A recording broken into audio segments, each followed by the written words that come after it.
Hi, I'm Michael Bay, back for my 8th commentary. I think it's my 8th commentary of my young film career. It's kind of hard to go back, and I think as a director you need to have space from your movie, and I just finished the movie about 3 weeks ago. The movie's out about 3 weeks. It's already crossed the $700 million mark, which is, it's topping Transformers 1. We got back from traveling the world, now experiencing a little life again, and getting back to reality. Because towards the end of this finish, it was truly just, I've done a lot of big movies, but this towards the end was a massive, massive undertaking by everybody. I mean, literally for a month and a half, 7 days a week, until 12 o'clock at night. I think a director, whenever they start a movie, the hardest thing to ever do, or the hardest thing to do in a movie, is to establish what is the tone of the movie. And a director is always trying to figure that out. And the tone, eventually in the shooting, 1-2 weeks it will set in, and that's the tone of the movie. The nice thing about Transformers 2, that tone is already established. So we were instantly into it. It was fun getting the actors back. It's fun seeing how Shia's gotten so much more pompous. No, Shia is truly, I kid with him all the time. He's a jokester on the set. We have a very funny, humorous relationship. He is an incredible actor, and he's got such a bright future in front of him. Love working with the kid. To me, he's like a younger brother.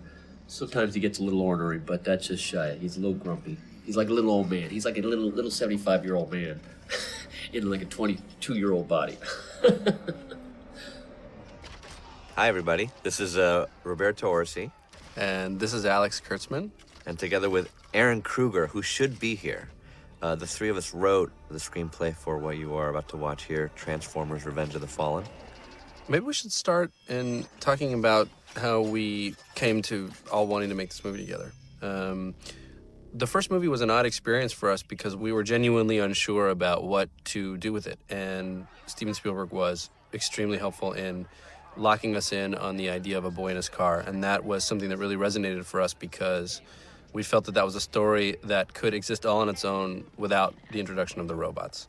And when you put the robots into that story, it suddenly became very interesting. You know, a boy wants to get car to get girl, and then ultimately finds himself in the center of an alien war. It reminded us of a lot of the Amblin movies that we grew up on. And we kind of found our way through that movie by trial and error. And I think the studio was just a sort of, kind of shining a flashlight in the dark as we were. And the result was something that I think we all felt very proud of, and the movie did well. And so there was an immediate need for another movie. And we hesitated on doing the sequel, not because we didn't want to do it, but because we didn't immediately see what the story was.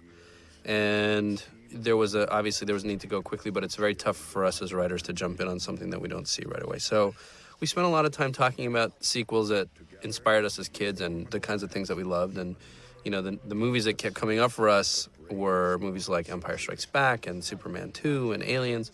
And the common denominator among those movies were that they stood completely on their own without having seen the first one. And two, the main character went through a very significant trial. Whatever was established about him in the first movie was put to the test in the second one. You know, Superman having to give up his powers for Lois, or, you know, Ripley having to become a mother, or Luke having to face against his demons in Empire and discover that Vader was his dad. All those things were very inspirational to us. So that was the well we were seeking to draw from in doing this movie. Bob, anything? That's true. That's very true. We also knew that when you're making a movie of this size, and you can, even just getting into the first 3 minutes here, you see the scope of it. You know that the experience of writing a movie like this, you're going to be dealing with the military. You're going to be dealing with the Pentagon. You're going to be dealing with huge toy corporation. You're going to be dealing with the United States auto industry and in GM in terms of their sponsorship. You're dealing with 2 studios. So that was one of the big reasons that, not only given just the time constraints of a movie itself, but given just the scope of it, the idea of teaming up with Aaron Kruger was something that, in addition to needing to see it before we jumped in, the idea of the three of us teaming up from the beginning and doing everything together was really appealing, and we knew that would be a way that we could honestly and professionally say we could actually accomplish everything that this movie needed to accomplish. And so Michael, the director, was very open to that, which was great, and the studio was very open to that, which was great, and it's kind of unorthodox for 3 screenwriters to team up from the beginning. and we literally, locked ourselves in a hotel room, and the three of us kind of wrote pages as the clock was ticking down to the first day of shooting, and we'd give them to Michael every day, and he'd give us notes.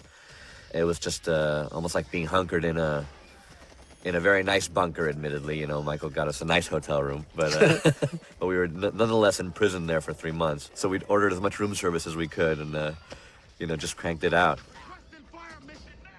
When I was in Korea, I had some Chinese press ask me why didn't I shoot in Shanghai, and then my choice was, you've got a limited budget, and I'm one that likes to stick to a tight budget. Tight meaning I'm not one of those directors that likes to go over budget, because I feel it's a responsibility. And you've got a limited amount of time you're allowed to be out of town just because of cost, shipping people over there and moving equipment, and it's a massive undertaking. So my choice was I could imitate Shanghai in America, or I can go to Egypt, So I wanted Egypt and I wanted Jordan as well. So just a matter of stretching your budget. So shooting in Shanghai, by the way, is just incredibly difficult. They have a true aversion to shacks, and that's true. I mean, you've got these censorship people in China that, they just want Shanghai to look pristine. And, we were trying to shoot this obviously around the worker yards of Shanghai. Jim Economos, who's our safety officer for the studio. He's a great guy. He makes sure my stunts are safe. He makes sure that the air is safe. Safety is a huge thing on our sets. There's a lot of moving parts. And he had this trusty, studio issue lightning detector. So whenever there's electrical current in the air, the lightning that's getting close to, I think, within 5 miles is what insurance allows you to shoot. They make you shut down after 5 miles because you've got condors out there, you've got these gigantic lights, you've got a huge electrical source that's going to attract lightning. You have to shut all your lights down and get your crew under cover. So there was some lightning. I think it was probably 20 miles away. Jim had on my monitor, he had the lightning box, and he goes, hey, Mike, it's within 5 miles. And I was like, are you sure, Jim? Yeah, it says, I have to tell you, we have to shut down. I've only got another half a night to shoot through, and then we've got to cancel this. He says, I got to tell you, we got to shut down. I said, Jim, this is very expensive. I said, let me ask you something, Jim. Do you think that lightning box that just has to do with electrical current, do you think that's smart that you put it right on top of my very electronic TV? Why don't we take that lightning box off my TV and put it on the ground 10 feet away? So we did. He comes back 2 minutes later. Yeah, you're right. We don't have any more lightning.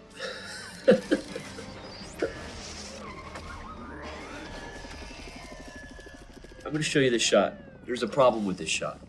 You see a car flying through the air, and it's obviously 30 feet in the air.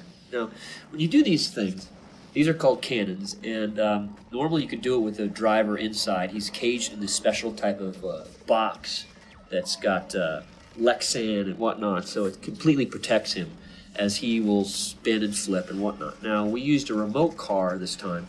It was a choice of Kenny Bates, my stunt coordinator, and John. Now, the explosion was so large, I thought my brain was going to implode. And I'm like, guys, someone put too much powder in this car. And it's so controlled. We've all done these things so many times. And these guys have done these things so many times. This was a day of reckoning. They did get scolded this day. Come on, let's go. All hands on deck. Frankie, Mojo out. Come on, kiddo, we're on a schedule here. Slow down, Dad. Why are you in such a hurry to get rid of me, huh? Did you rent the room out? No, I got other ideas for your room, and it Ryan's... I based these characters off my real parents. The Baby Booties was... My mom actually gave me my real Baby Booties back about 3 years ago. She was so cheap she didn't even bronze them. So I've got Baby Booties sitting there, so I had the writers put in some Baby Booty stuff. I think this was one of the things that actually really drew us to wanting to do the movie, was to tell the story about a kid going off to college and being torn between what his responsibilities were to this crazy alien race that had come and sought him out to be their sort of And again, keeper. a basic elemental idea, whereas the first one, you're 2 years away from graduating and you're trying to get your license and your first step into freedom. And literally 2 years later, after the first movie, something we all go through, leaving home. And it became a thematic idea in principle in the movie, in that the Autobots were, at the end of the first movie, they were unable to return to Cybertron. And now they find themselves on Earth as their de facto home, but they may not be welcome here by everybody. So the idea of leaving home felt like it was a cool theme. And, one of the things that we were, I think, most proud of in the first movie was Sam's relationship with his parents. There was something very sweet and fun, and they were incredibly brilliant. Kevin and Julie are just amazing, amazing actors. Named after my in-laws, Right. Ron and Judy. It was funny because when Steven Spielberg first saw all the dailies on movie one and all the scenes with the parents, he said, this is like a Robert Altman movie. This is like Right. nothing I've ever seen before. It felt like, I think part of what we so appreciated about Michael allowing that to happen in the movie was that you just didn't expect those characters to be in a giant robot movie. And it gave a reality and a truth and a kind of texture to the life of this kid. So we discovered an alien race. All right, let's just talk about the shot. We call it in this movie The Shot. And the reason why this shot came about, New Year's, was watching Benjamin Button, My House in Miami. We went to an ice cream store because I had 12 people over. Couldn't find, the ice cream store was closed, so we ended up going to a gas station. We started pulling out bonbons and whatnot out of their little ice chest there. And there were these 3 15-year-old, long-haired guys, teenagers, and one of them goes, hey, you're that dude that does that Transformer movie, huh? And I'm like, yeah. And he goes, wow, cool. And they were very shy, and I said, so you guys excited to see Transformers 2? And they go, yeah. And the three of them said it simultaneously. And I'm like, so what are you guys excited to see? And I would think, I don't know, robots, Optimus Prime, something. They go, literally together, the hot chick. So we shot this scene after New Year's, and I'm like, Megan, we're just going to get this shameless shot out of the way, and she was game for it. And then we're going to move on. We're going to pass all that up, and there you go. That's how we came up with the shot. Here's the other basic theme, rite of passage, sort of, we all go through this, is when you leave, when you move, you're leaving people behind, How many of us, raise your hand, have gone through that whole long-distance relationship bit? This is a play on that. And these are the scenes that I think the most fun to write, are these character moments between the two of them. Because in a movie like Transformers, They have to feed the rest of the movie. Yeah, they do. And there's such a drive and pace to these movies that you really, as writers, you really crave, like being able to live in those scenes as long as you possibly can. And it was interesting, this whole scene with the kitchen bots was a scene that Michael had in mind very early on in the movie. And we talked about it and debated it with him a lot because... We fought about it. Yeah, because it felt like on some level was it interrupting the rhythm of the relationship story, and I think Michael has what he... It's Right. It's a funny thing. He calls it the anti-kid fun button. He said, don't ever press the anti-kid fun button.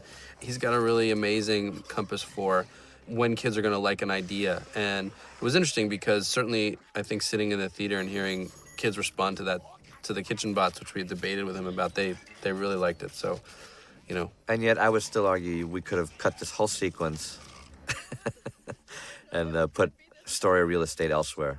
But there's no denying that it's fun. Yeah. And that's the thing, is like, it's a weird balance, I think, that's why we really like working with Michael, is that there's always a balance between, I think story elements and set pieces that only someone like Michael can do, really only Michael can do, period. And it's a give and take. We're like, we have this sweet story of the parents having to let go of their son going to college. It's like, great. And then the kitchen bots are going to destroy the place. And, you always find a way to make it work. I think there's a really nice, healthy respect there that we have for each other. Right here is Dad. Oop, that faceplant. Oop, that wasn't meant to happen. He slipped. Kevin is quite agile for his age, I must say. This is a second no-no, meaning like my effects crew, God bless them, but this day, we shot at this house. This is near downtown, and it's obviously a wood shingle house. When Bumblebee blew the house apart, we built a 5-foot extension on the real house, and it was made of light balsa wood. It had charges inside, and it's there when you start seeing Dad walk across. He's walking past this breakaway set. Anyway, Bumblebee blows the house up. Next day we come back, and we've got our fires in there with gas bars and whatnot. And what they do is they're supposed to build like a total fireproof pocket, so it isolates the house, the real house, from our fake set. And somehow we have the firemen extras that are there on the set. They said to our effects guys, "Hey, John Fraser, I think we got some smoke coming off on the left side of the house out of the vent." And I stopped shooting, and then all of a sudden you hear running around in an attic, because it's a wood house. Bum, bum, bum, bum, bum, bum, bum, bum, bum, bum, bum.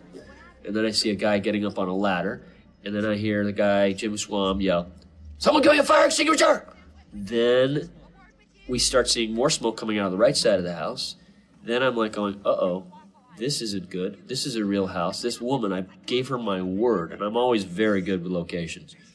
This woman really cares about her house, and she's taking a lot of pride in her house. And then all of a sudden, there's a lot more smoke. And then all of a sudden, my assistant director, KC, goes, "All right, guys, everyone get out of the backyard." We then have one fire company come with 5 trucks. That fireman comes around out of the truck.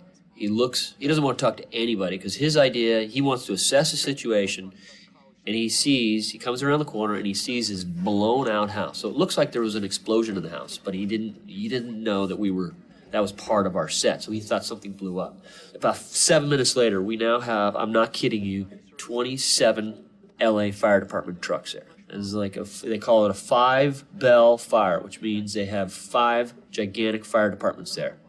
And guys start climbing up on the roof, and we're kind of filming this as well, because I'm like, oh my God, if we lose this lady's house. And the firemen, what they do is they go underneath where the supposed fire is, because what's interesting about fire, what you see in Backdraft, is it will fake you out. It will go through walls, it will wisp through little cracks, and it travels in a very weird way through walls, and it can end up somewhere total different place in the house. So the firemen are on the roof, and you've got video of me saying, they're going to me for some reason. Should we cut it? And I'm like, cut it. And which means they're popping the hole underneath the bathroom, and they're cutting a big hole in the roof. It turns out we actually put out the fire before all the trucks got there. Jim Schwam actually did with a fire extinguisher. So that was a close day. All right, I'm going to tell you this very funny story. There's this eye doctor I know, this woman, she's from India. She goes, "I want you to meet my friend." I'm like, "Who's your friend?" She goes, "He's a numerologist." I'm like, ugh, I don't believe in psychics or numerologists. I don't even know what a numerologist is. So she goes, I want you to see this numerologist. So I'm like, okay, fine, just to entertain you. This guy comes over to my house. He's some famous numerologist from India. He doesn't know anything about me. He starts writing down numbers. He wants to know my addresses, my telephone numbers, my birthday, blah, blah, blah, blah, blah. And this was on a Sunday, and he goes, "I'm sensing a fire. I'm sensing a fire. Check out your work. I need you to check out your work." So I have, the next day, which is Monday, we check my office. I have an electrician go through all the electrical stuff. Tuesday is when we have the fire at the house. Now, I don't know. This is where I work. I worked at this woman's house, so maybe that's what it was. We're gonna make it work, I promise.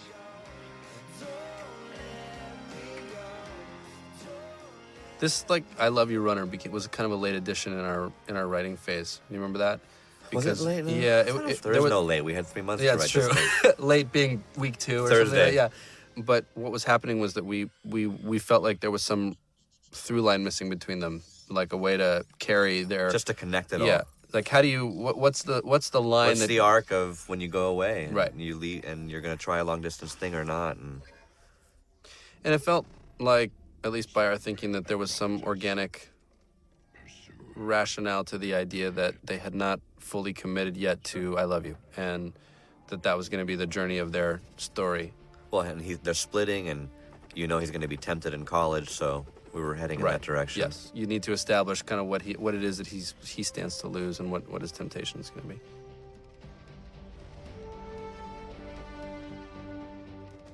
What's interesting about the Transformers, you can make a Transformer out of almost anything, any size, shape, and that's kind of the fun of it. And I think it was fun to play with the movements. I remember pitching this idea out of just having these 2 wheels that go end over end to my artists.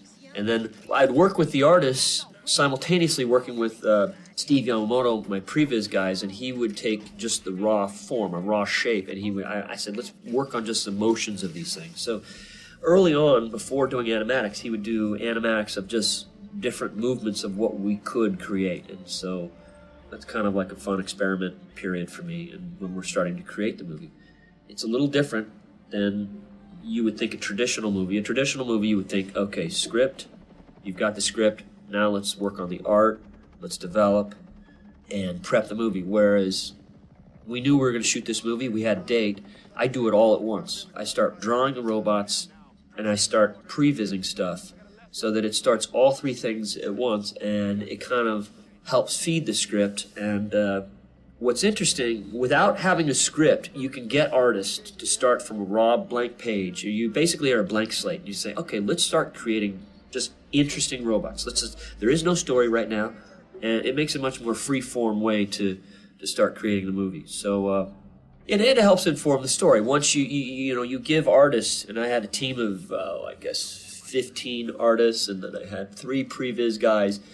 It's just a time to experiment for about 2.5 months, and then the story starts to form, and the writers can see different robots, and they hear my ideas of different action beats and ideas, and that kind of gets put in and kind of helps the whole process.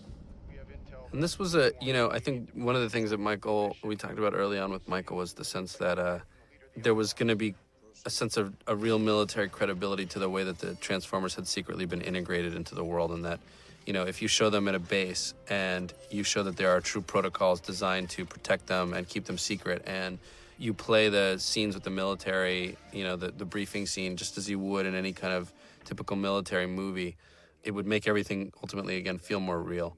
And this was a scene that, we rewrote a bunch of times as well, because there's a weird tonal collision between plot, the sense of it being real, and then the fun of giant robots. Well, and negotiating with the Pentagon and the military itself, and how they are portrayed, and how we portray conflict within their ranks, which is a very touchy subject. Yes.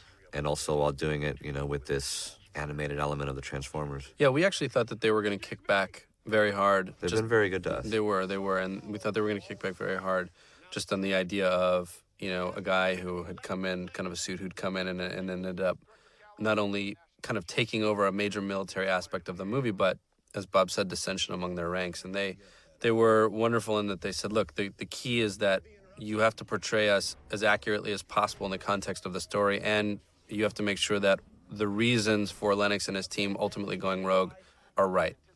Then you go back and forth about a lot of the language that's used, but they were very gracious with us about that. You learn a lot, and it's fascinating. It is really fascinating. I mean, literally, once you have support of the military, they are moving super carriers to a location to help you shoot a movie. Yeah. It's crazy. And this is the 3rd movie that we've made with the military.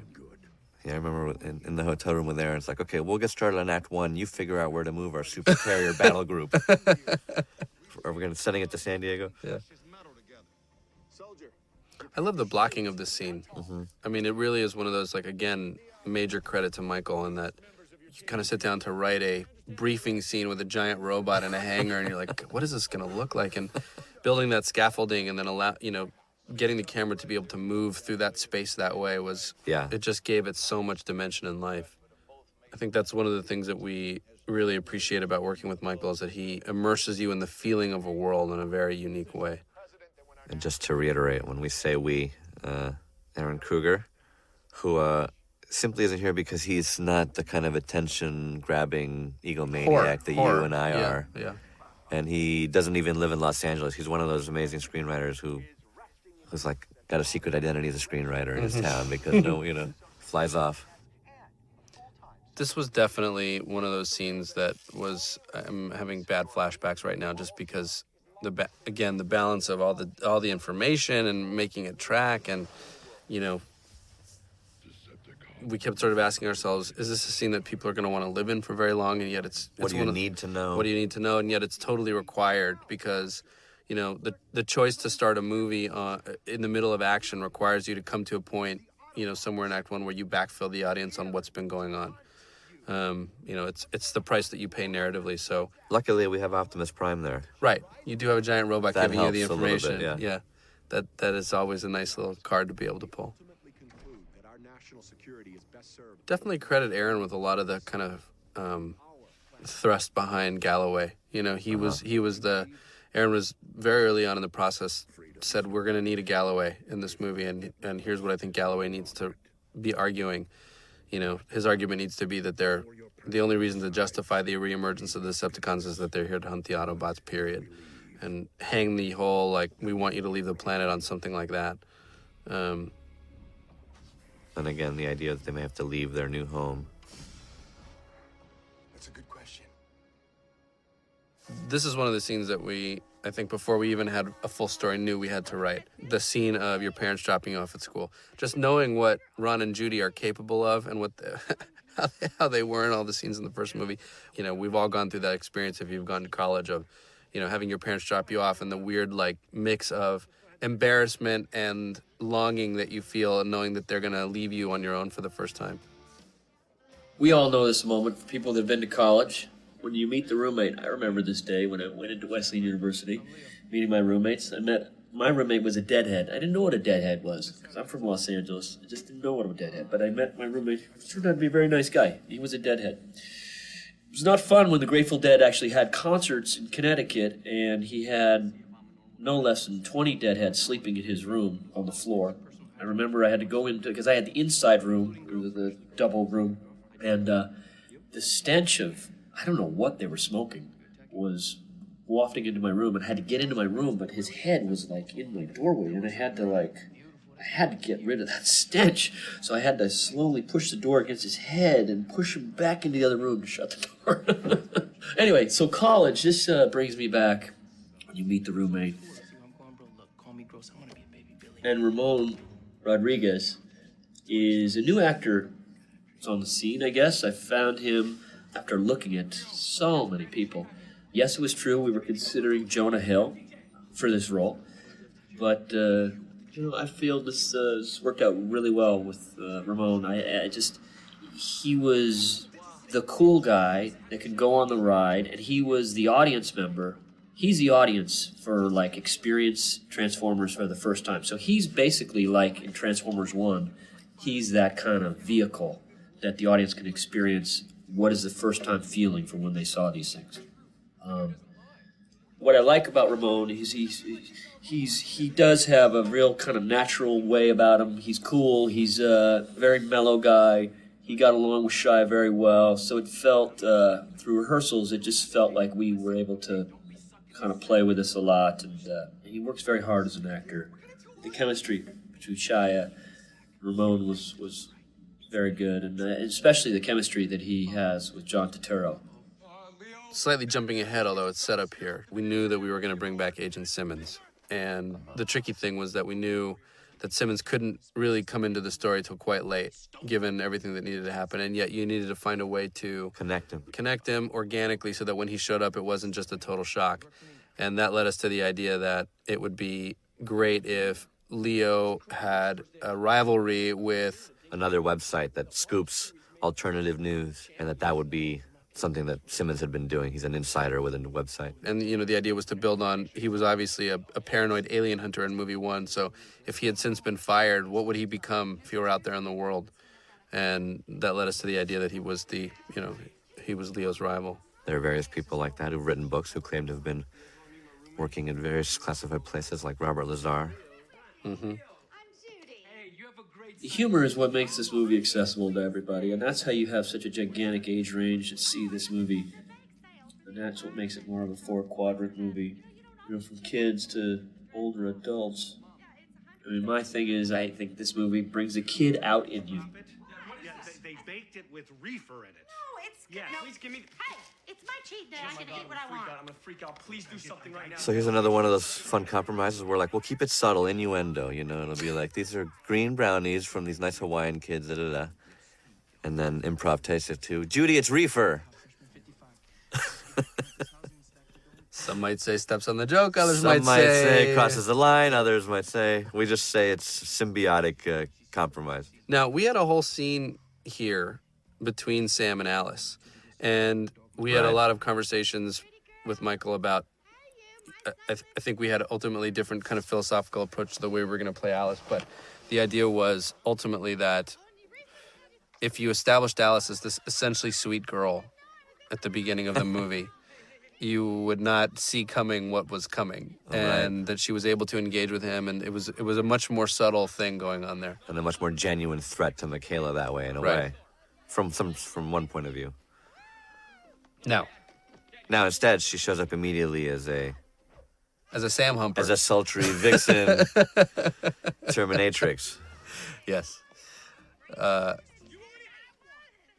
it's funny because, again, it goes back to setting the tone for these movies, and And she manages to do that with one look. So Yeah. credit to, like, to Isabel. the yeah. amazing ability Yeah. to actually convey all that. Yeah. And the funny thing is, I think that even if Michael had shot that scene as we had all initially conceived of it, it's still extremely likely that we would have ended up cutting it because Well, there it would have was been so much it would have story. been too long. Yeah. We would have had to lose other things, like Yep. this amazing jaguar coming out of the water. Yeah.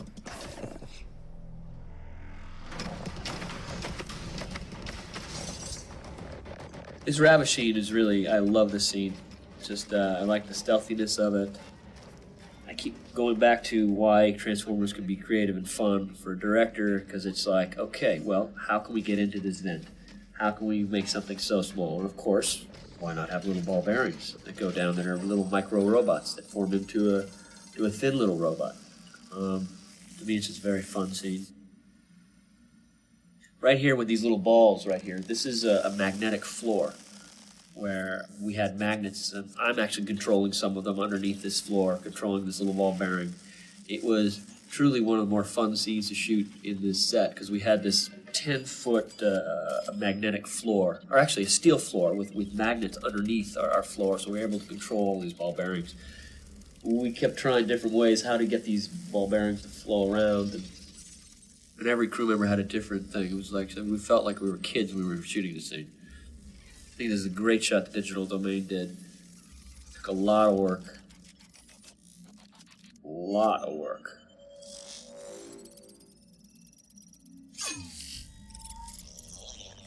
The whole idea was to make something that was razor thin. It's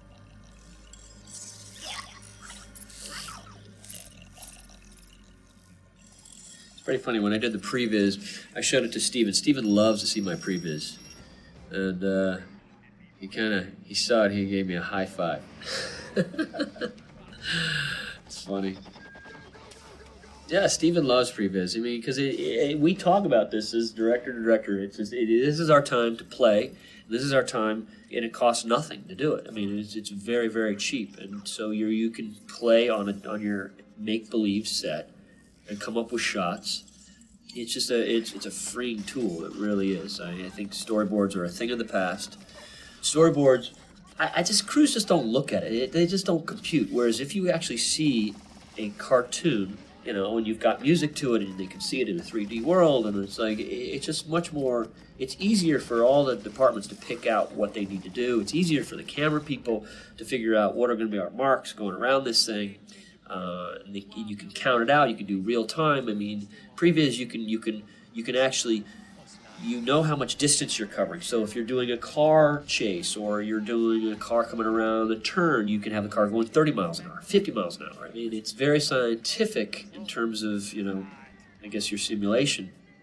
The hardest thing about it is a tool to make camera moves is you've got to move little cursors around and little, keyboards, and that's just not the way. Someone needs to invent to fluidly move camera around a 3D space. And I have not found that invention yet. People keep thinking they have it, but I haven't seen one yet that really could give you the sense of what it's like to do camera moves. So the hardest thing to find with my previs guys is people that really understand camera and how cameras move. I'll give you an example, like a crane move. Crane just doesn't automatically start. It's got a cadence to it. So the thing that I would always try to do with ILM, which we worked a lot on the Nemesis, is a motion control move is something that is very precise, and it's like zzz, and that's not how a crane moves. It takes mass. You've got two guys pushing the crane, so you've got to get this 1,500-pound thing moving, and then it's got this mass, and then to stop it, it's going to do a slower kind of stop to it. It's not going to stop on a dime. And that's the thing you always try to, just having so much set experience and camera work, you got to try to get that always with your digital effects, and you make it feel like it's shot by a real camera in many of the ways, especially if doing 3D sets. Otherwise, it feels too manipulated, I guess. It doesn't have that man-made feel to it. Tonight, you pretend I'm your girlfriend, and I pretend that you're my boyfriend.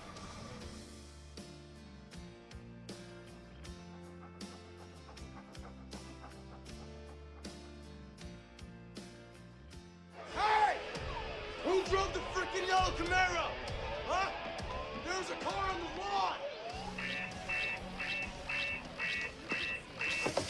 What are you doing? Houston, we have a problem. What is it? Freshman! Yeah. That's your car in our bushes? No, there's a friend of mine. He just went to get you a tighter shirt.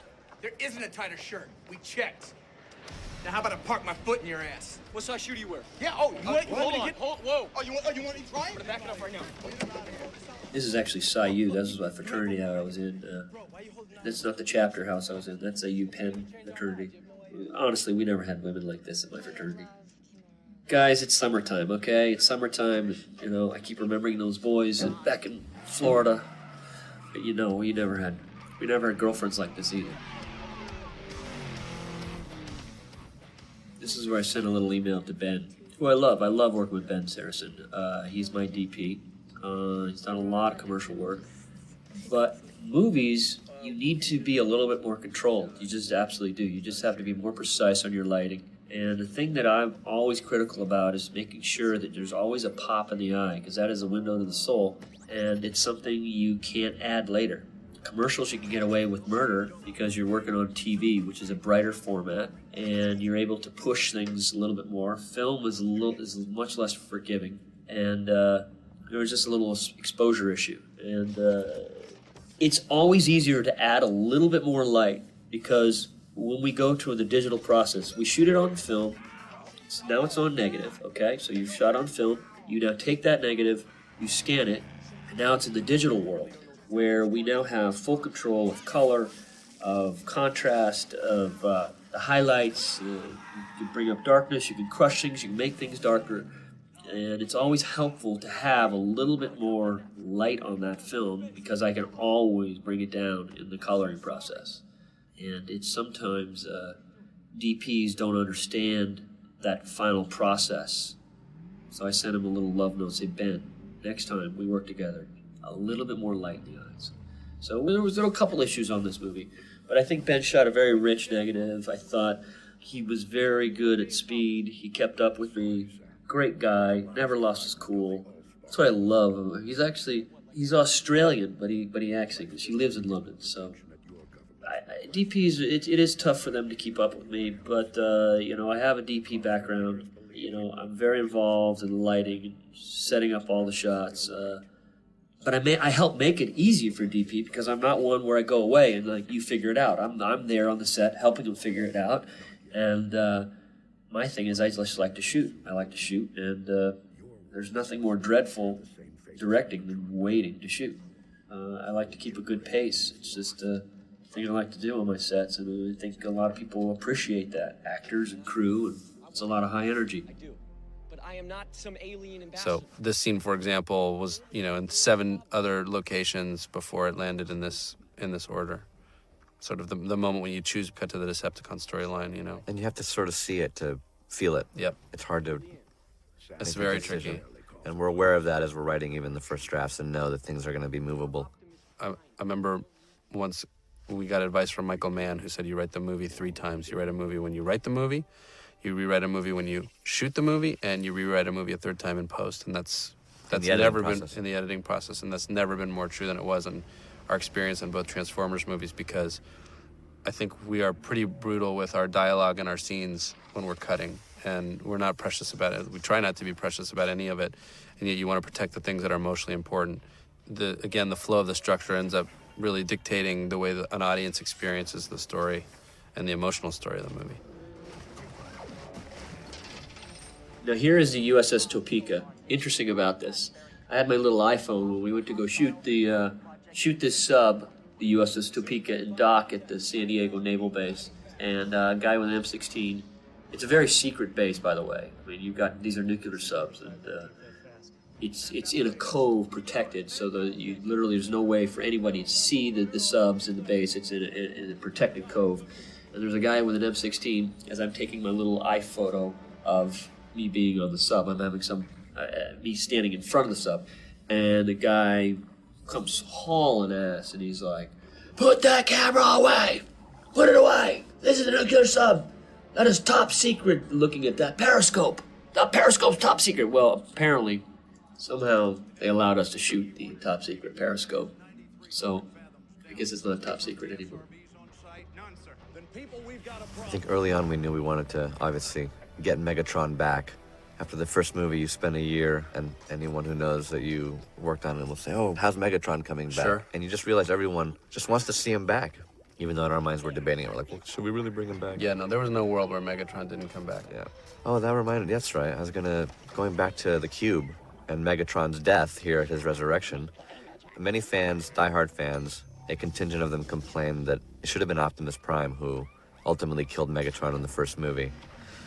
It was Spielberg who insisted, I think with the final vote, that it should be Sam and it's Sam's story, that these movies are from his point of view, as much as they're called Transformers, and that's part of the secret of why these movies are accessible. And it's hard to argue with him. But it's true. The human characters are the audience's entry point, and we listen to what the fans say a lot on the different sites. And he persuaded us. We went in there armed with fans' reaction to the idea of, I think fans are going to think Optimus should do it. But he was adamant and I think ultimately right. Yeah, the Nemesis, we wanted to have the arc in Transformer lore where the Nemesis was crashed on a planet and ripped up. And we wanted the ship interior to be kind of more organic.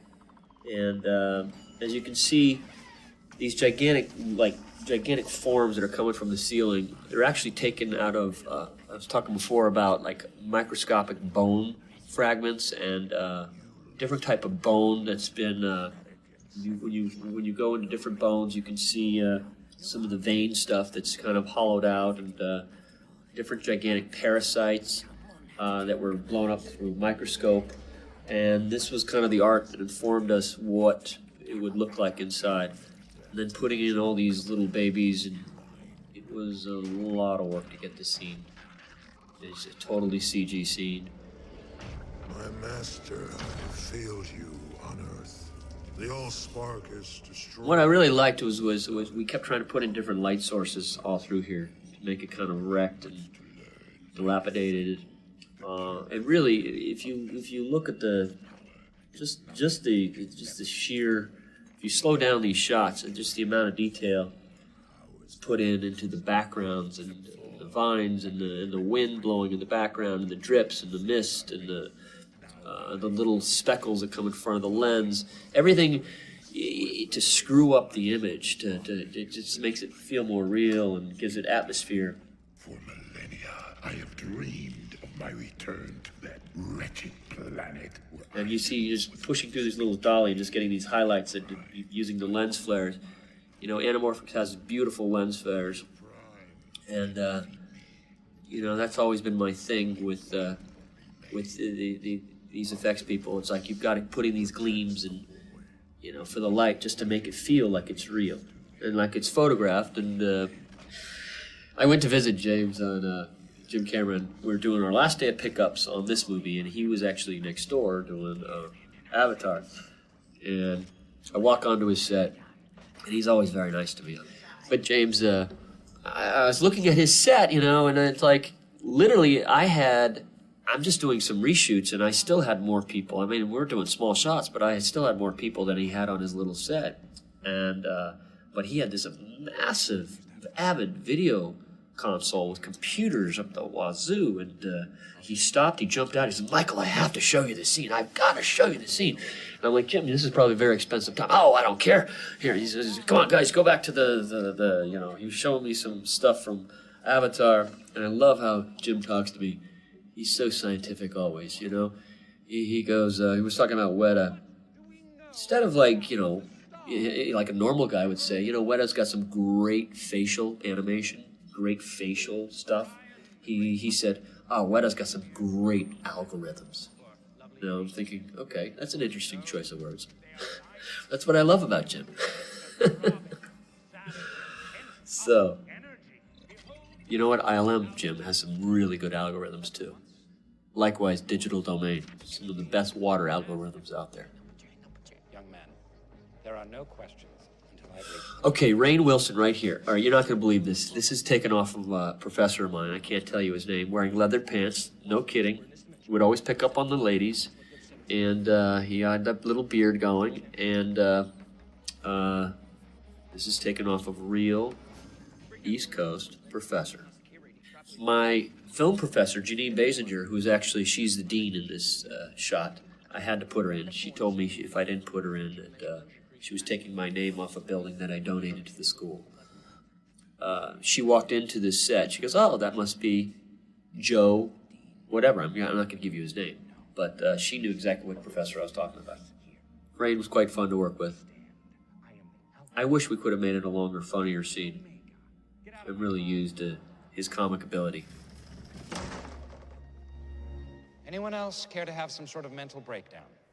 Remember we debated how much we were going to be able to use the idea of possibly playing out the relationship between her and her father, who'd gotten out of jail, who she'd referenced in the first movie, but those considerations quickly fell away. Well, it's sort of another example of, like, you know, you start with certain ambitions, like ambitions. Yeah, she had referenced her dad, and the idea that he was in jail seemed like very fertile territory, and what's that relationship going to be about, and what a great story for Michaela. And then you start to get into the true requirements of the plot, and you realize you have absolutely no room for that kind of thing, which is a bummer because that's the stuff that we like. But it makes you focus on the two of them, you know? Yeah, it makes you take the scenes that you do have between them and do, you know, as much as you can, given the demands of the story and what Michael wants to get out of the scenes, and so. And that's why her being pursued, sort of they're both being followed as kind of heroes of the first movie, and thanks to a piece of the shard that Spielberg made us save, their story is connected.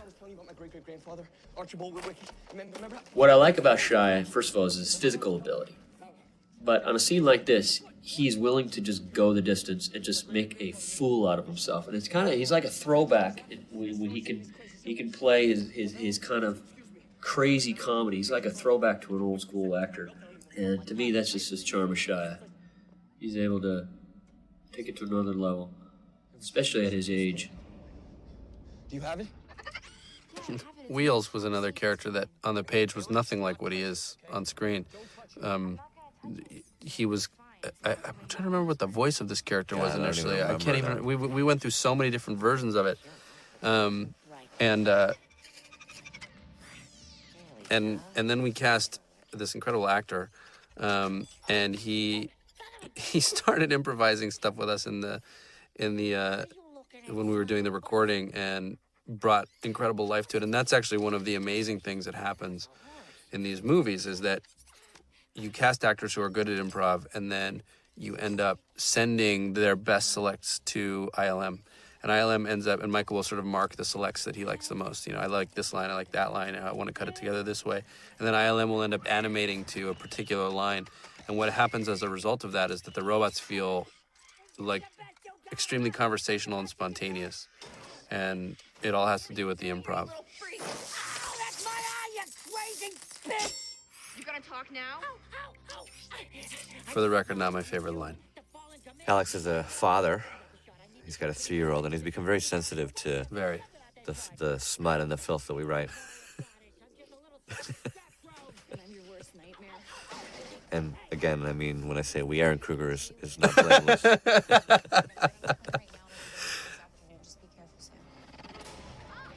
Hi, Aaron, if you're listening. How are you? You should come with us on all these things. And have any strangers given you anything suspicious to carry on today? Yeah, live back! No. Good. Bad Boys 2. There's a lot of truth and meta film criticism in that frame. Major, incoming SOS from Autobot. You know, one of the things that we debated a lot, and I'm still unsure about it, although I wish there had been more, was that we knew there was going to be, just given all of the different things that Michael wanted to do in the story, there was not going to be an enormous amount of time, that we were going to have one crucial scene between Sam and and Optimus, and that was basically that we had to accomplish everything that we needed to accomplish in setting up their relationship and their friendship, and the need that Optimus had for Sam in one scene. It was a lot was hanging on that scene. I'm not sure I feel that it was fully successful. Some things about it are good, but at the end of the day, the tricky part was that we knew that one of the reasons to make the movie for us was to pin Optimus's death on Sam's shoulders and his refusal to the call. Doing a refusal to the call story was a big deal for us because what it prescribed was the idea that he would be carrying the burden and the weight of that mistake, and that would fuel the second half of the movie with a drive to make it right. And that he would have to make, because of his choice, he would have to live with it and he'd have to become a hero. And that felt like really the right idea for a sequel. Let's go. Get out. Wait. Can I just sit and watch? I'll eat my pizza quietly.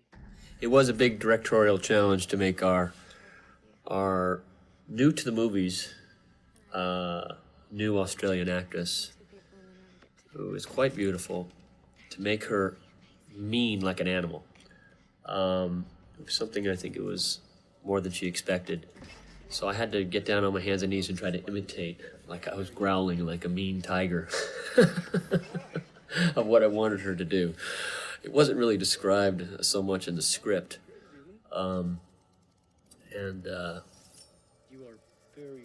It's sometimes interesting when you work with young actors or actresses, you got to really get them to be free and not care that they're being watched by crew members and whatnot. They've really got to be willing to give their all and not feel embarrassed. So it was something where we went many takes. And I was very patient with her, where I'd give her direction, and she goes, okay. And then we would do the scene, and I'm like, okay, all right, let's cut. Remember how I said I wanted you to do this? She goes, yes. Well, you didn't do that. She goes, no, I did. I said, well, I have playback, so I can show you, like a football game, that you didn't. No, it's first of all, I mean, when you're an actress, and I think she's got a very bright future in front of her, the idea of playing a growling, snarling animal that looks vicious and looks like she can kill you with that tongue and, rip your heart out. It's a tough thing, In my action, a lot of times I'll have a little respite time where you try to get in a bit of comedy, and it's played out of the tension of the scene. And what was fun about this scene is we allowed ourselves about 3 hours to shoot this scene. We had certain guideposts that the actors were hitting in terms of their lines and what we wanted to accomplish, but there was a lot of improv in this scene. And with Megan saying it's over, and Shia saying we're going to have 10 seconds of silence, we're not going to talk about this, and getting humped in the neck by a mountain ox, I think that's what he said, completely made up. And that's the fun of working with Shia and Megan and Ramon here. Ramon actually is a very good improver. It's fun to have actors like this. I wish Ben would have put a little more light in their eyes, but I kind of boxed him into a corner here. It's a very tight thing. We're shooting through a bunch of books here. On anamorphic. Anamorphic is very unforgiving in terms of the light. The lenses just doesn't see as deep, and your exposures have to be a lot brighter, meaning you need to pump more light into the negative. I had some nice Make-A-Wish kids visiting this day, and I put them in the picture. This is a rig where these bookshelves were made out of balsa wood, and these are books made of light styrofoam with real book covers. And the way we did this effect was we were blowing these gigantic air mortars that are buried into the wall down low, and it's with primer cord, so you pop the air mortar, which is gigantic, high-pressured PSI air that blows through holes through these bookshelves as the primer cord snaps them. I feel like Shia might have shot 2 movies at this library. I think he might have shot Crystal Skull, the motorcycle chase in Crystal Skull in this library too. I could be wrong about that. Well, then they should name it after him. The LaBeouf Library. I like how fast the 3 of them kind of become. The chemistry gets solidified quickly. Credit to all 3 of them for suddenly they're a trio.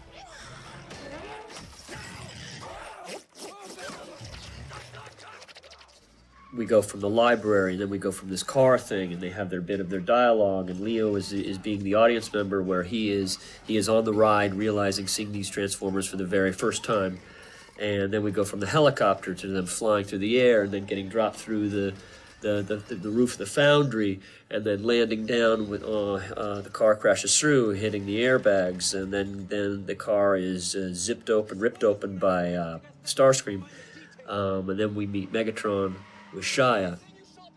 To me, it's a real fun section of the movie where it's just unrelenting for 10 minutes. That device there comes in, John Fraser, my effects guy, built it, where it comes in at a velocity of PSI that's enough to rip your head off. And it's very safe because it's locked in its position, but it shoots through at a very high speed and enough to be very dangerous. And so this is Ramon's very first experience with something that could kill him that was 7 inches from his face. So I actually decided to do this first so that I could show him. But the difference was I'm the director, so I had him go through it at a very slow pace so that it wouldn't scare me and I could talk very calmly and focused to him as he was sitting in the front seat looking at me. I remember pitching Michael the gag of that saw that comes and cuts the car right in half. And he immediately locked in on it.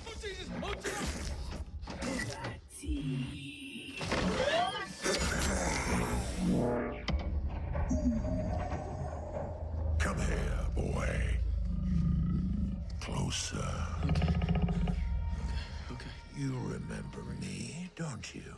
I did what you said, okay? Now, just in terms of acting ability, Shia is so amazing. On this table, the base is rubberized so that he's able to jump. Every time he's jumping in the air, he's jumping by himself. And he's using his stomach muscles to come up and then slap himself back with his shoulders. And he had to pretend that these things were grabbing him on either arm and pinning him down. I mean, it's a really intense. And then he would grab and he would hold. It was a very physical thing for any actor to do. And he was doing it quite well. And obviously when the doctor starts examining him, I knew when I wanted the doctor, to pull his nose and to pull open his lips. And then we were able to digitally attach arms to the different movements that Shia was doing. By pulling the skin, you're really able to make these robots and holding open the mouth.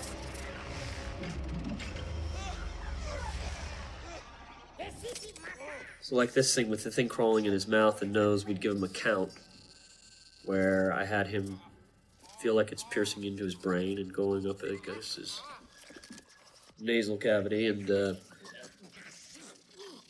try to make it as gross as possible. What do you figure the slime is? I don't know. There's a whole aesthetic that's half organic, even in the ship with the... Can't tell what I think of it.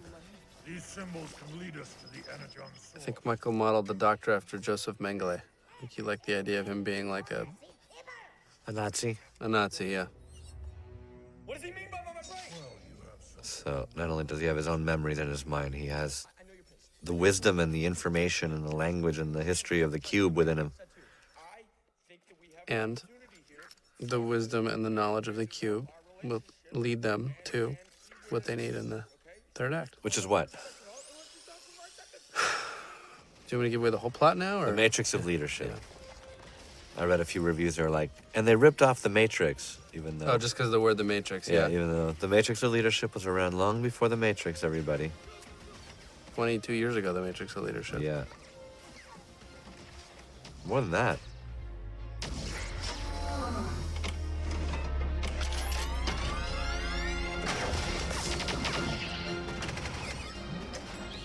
I remember the idea of it being, it was a late edition as well in post, that the idea that taking Sam was not only the information they needed in his brain, but it's a trap for Optimus. Mm-hmm.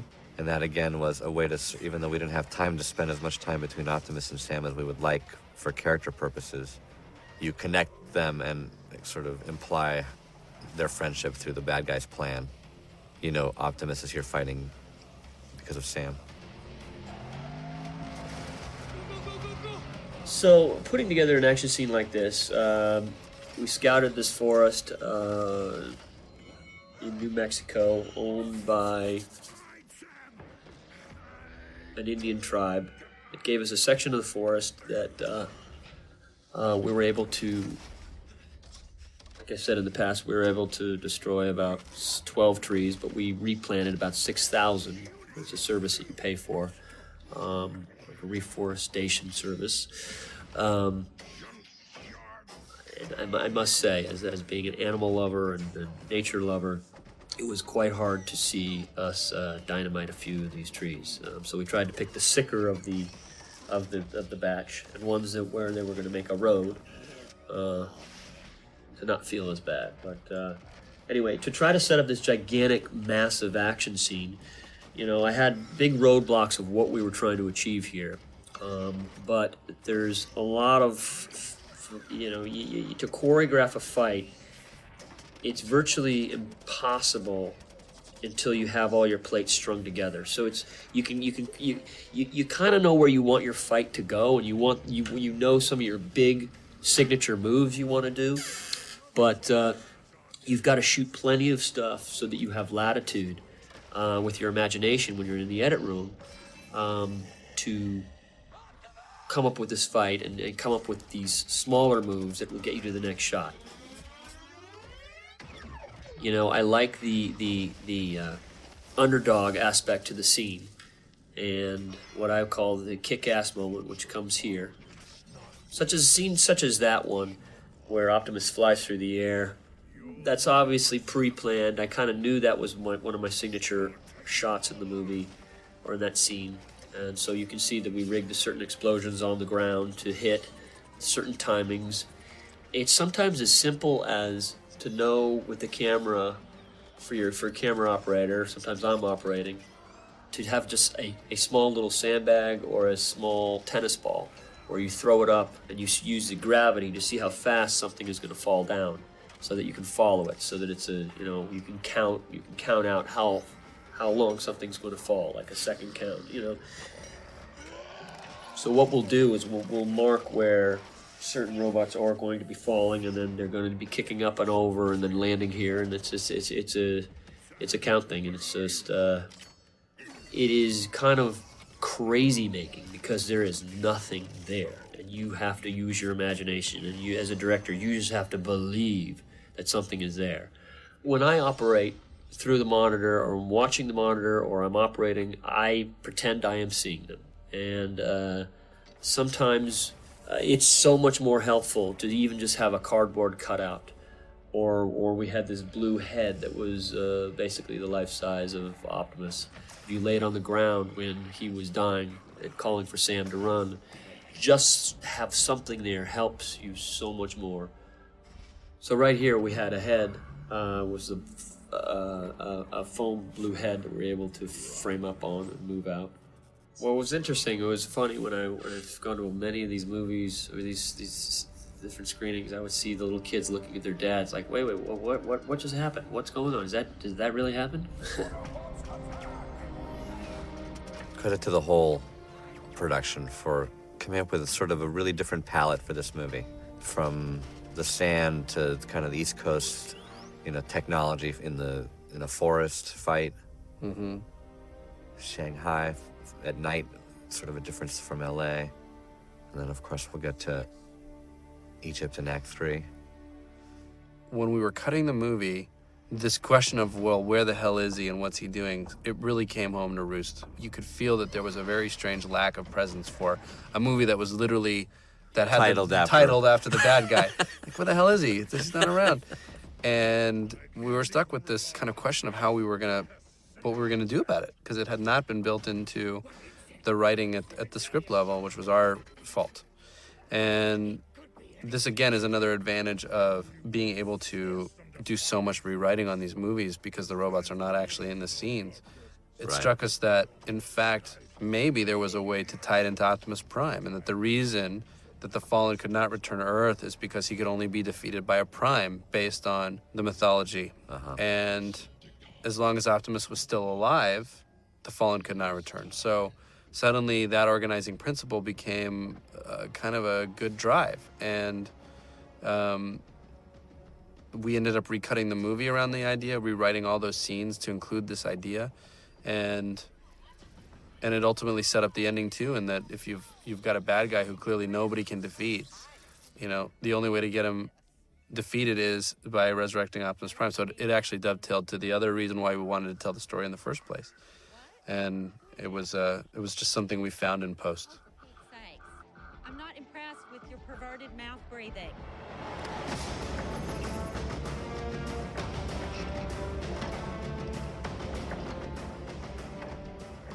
And again, midpoints in these movies are very important. Where are we? Are we Yeah, at we're at the midpoint. 2 hour. Yeah, no, we knew that the midpoint of the movie was, Optimus dies and the Decepticons reveal themselves and look for the boy. And whereas the first movie, the events of the fact that there are sentient alien robots on Earth is essentially kept secret thanks to the blackout of the news and nothing was working. We originally, in fact, I think in this had scenes of a cover story that had been put out by a congressional hearing of how some robotics program had gone crazy, but I think we got it across just with Leo and the gang. Well, just we had written saying, a scene, remember? Yeah. There was a whole scene. In any case, it was kept secret. Therefore, we knew in this movie it was finally going to have to come out that the military would no longer be able to keep the existence of the Transformers under wraps, and that, in fact, it should be announced significantly.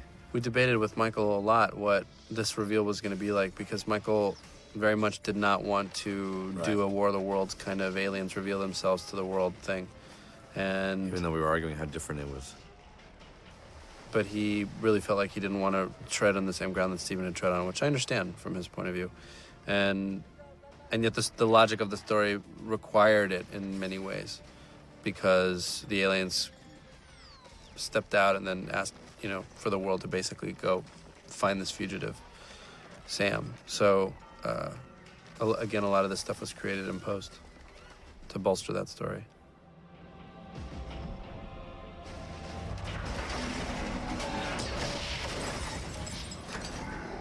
And I believe originally it was Megatron who graced the television screens, right? And then we actually had him, no, this will be the moment where the Fallen actually arrives. This was originally, it had always been written as we come around the other side of the supercarrier to reveal Megatron. Right.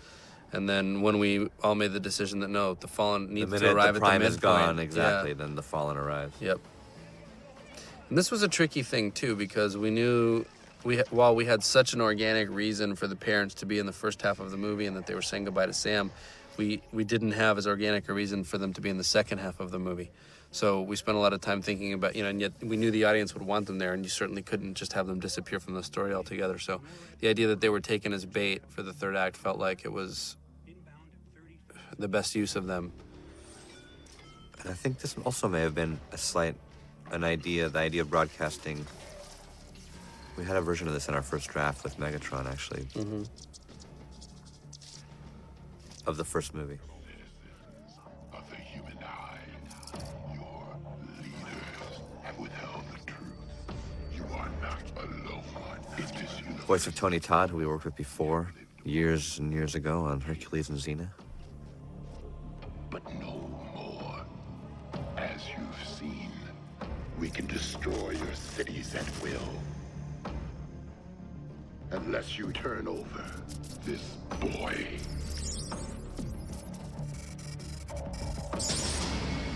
If you resist us, we will destroy. So yeah, we had a lot of convincing to do with Michael that he didn't want to cut around the world because he felt it was too familiar somehow. But I think the minute you put the Fallen in there, it takes its own character. Well, I think, he'd also done things like that in Armageddon, and I think he was just directorially thinking, I don't want to repeat myself. Right. Which I totally get. The problem was ultimately that the requirements of the story were such that it needed to happen. So I remember also, as we were writing the first draft of this, wondering, is it going to be Hillary Clinton who's president? Should we make a reference to her? Well, what if we're wrong? The reference to Obama, it seemed to strike a lot of people because the movie, I think as you're watching it, exists in this weird sort of alternate reality, but then the minute you have Obama in there, you're smack dab in the middle of our world, which is, I think, the point, really. Yeah, then you have to wonder, wait a second, would anyone really hide the existence of aliens from us? This is kidnapping. Enough is... Have you seen the original tapes of the moon landing, by the way? No, Bob, I haven't. Why not? Because they're missing. Huh? How you like that? Mm-hmm. Maybe the twins took them. Huh. In case you haven't noticed, ladies and gentlemen, Bob Orsi is a fairly massive conspiracy No, I'm not. Just bringing things up. Uh-huh. Now, obviously, the twins are very much based on Alex and myself. Mm-hmm. Go to the authorities and tell them the truth. Like, I had nothing to do with this. I'm gonna come. Hey, you wanted this, right? You wanted the real deal? That's what this is. Wake up. You're in the middle of it. You want to run? Go ahead. No one's stopping you. Stop complaining. We're always pushing the drama button. He's always pushing the... And again, that fell under his don't push the anti-kid-friendly fun button. Mm-hmm. Intercut with this. Yeah, it was one of those another great comments. Like, we really want to feel Optimus's death and see the morning. And then he's like, fine, intercut with two twins fighting. What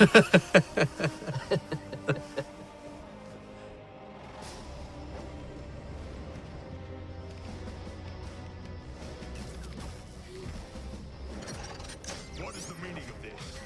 You dare put a gun at me? And then again, this is another, even though it's Transformers and fantasy in a way, a sensitive issue in negotiating with the military in terms of how this is handled. This was, I think, the scene that they were the most... Sorry, go on. Yeah, no, go. The idea that Lennox and his gang are stripped of their ranks and that there are military men there to arrest military men was an extremely sensitive moment for them. Been brought to our shores for which our soldiers are paying the price. The secret is out. This is our war now, and we will win it as we always have. And I think ultimately they weigh those choices against the larger sort of context of the movie, because they did recognize that at the end of the day, this was we had to tell this aspect of the story for the rest of it to work.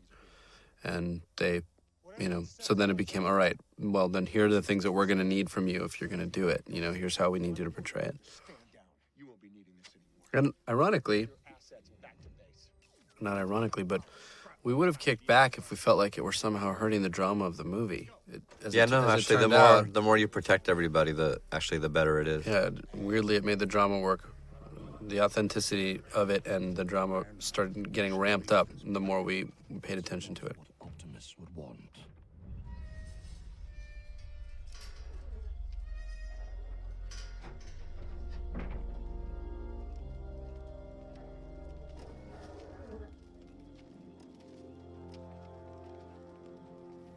This again was a somewhat tricky scene in that it's the first scene where you actually get to hear him articulate the weight of his choice and the guilt that he feels over it.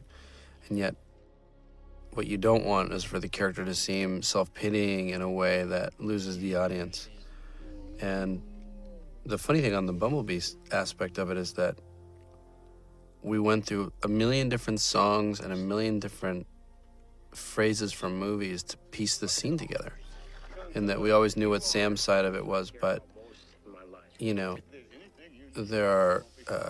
there are so many things Bumblebee can say in response, given how many movies have been made and songs there are. So it took a long time to put it together. Then what obviously we're referring to is that we have access to whatever the Paramount catalog of movies is, and we're allowed to take. We were given a list during both movies when we came up with the idea of Bumblebee communicating this way, where we were allowed to sample any one of those movies if we wanted to string any dialogue together. I think Bumblebee also, the choice to make Bumblebee communicate through the radio came out of E.T. for us, and how emotional the scenes were between Elliot and E.T. because he didn't speak. Right. It amplified the emotion somehow. It amplified the boy's need to communicate with a child and how so much of their relationship was sort of like two subconsciouses talking Right. or something. It was very powerful. And it was So- also born of the practical need that the first movie, we wanted it structured as a mystery for an hour, so Right. that by the time the Transformers arrived, you really were hungry for them and believed it. Right. So Bumblebee couldn't just come out and tell him everything. So Bumblebee couldn't come out and tell him everything, exactly. So, but we wanted him to slowly become real. Maybe I saw some of your alien drawings or whatever. How did the deli come about? Because we came to that idea kind of early on. I'm trying to remember. I think we were just like, what if he went right back to do the right thing? Remember? That's right. That's right. That's what if he's working in He Sal's. quit Transformers and he went right back to do the right thing. That's right. He was back at Sal's Pizzeria. And this is an actual deli in Brooklyn. And I think a lot of the people who are working there are actual employees of this deli. You ruined a beautiful piece of fish. I'm like a ninja with a blade. It's an art Get out form. of here. Hey, Sal. Watch your reach, huh? So John Turturro, who I loved his energy in the first movie, and his humor, and his obsessive, compulsive, just mind set on finding and learning everything he can about aliens. To me, he's a very fun character. He's a very fine actor and a very nice guy to work with. And he consistently tells me he's imitating me as his character. He's using me for his character. I'm not sure. But his Scorsese imitations will actually bring the house down. I just love the fact that he's playing a character who is disgruntled, that he was screwed over, that all he cared about was protecting our country. And he is on this whole mission that we put him on in this movie is that line that he says, "One man alone, betrayed by the country he loves."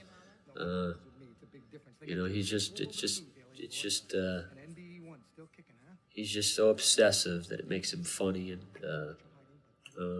just love his humor. I got bagels to schmear. Can you give me 5 seconds? I've always admired him and Barton Fink, and I think that's when I really liked him as an actor, Barton Fink. But then what I saw when he was doing The Big Lebowski, the guy with the rose, I think it's the rose in the bowling ball, the lucite bowling ball. I think he had gloves or something like that, and he was just in love with it. It was just so funny. This guy can play it really straight, but be very funny about it. And he's just got this funny cadence to his talk, his accent and everything. He's just like this neurotic guy, and it's a good fit with Shia. Hey, still radioactive. Hands off. Okay, cube brain. Any of these look like the symbols you saw? Where did you get these? Before I got fired, I poached S7's crown jewel over 75. So we built this wall where he was able to climb up. All these things were built quite tight, and we made that's a special drawer, because I wanted it to look like this mad doctor's lab. Perfect for obsessive compulsive character. I originally had him being in love with Saturday Night Fever, and if you can see on some of the shots in the background, I said I want him to actually have Saturday Night Fever posters, and I want him to have bought on eBay the Saturday Night Fever suit that John Travolta wore. Check this out. Project Black Knife. We ended up not putting it in, but you can see it in some of the shots because we're tightening up the scene. Signatures all across the country. I pleaded on my knees with S7 to investigate it, but they said... There's a line when he's looking through a computer trying to find Smithsonian where he calls himself, he was a superfly. That's what he used. And when John Turturro says, I was superfly. It's pretty funny.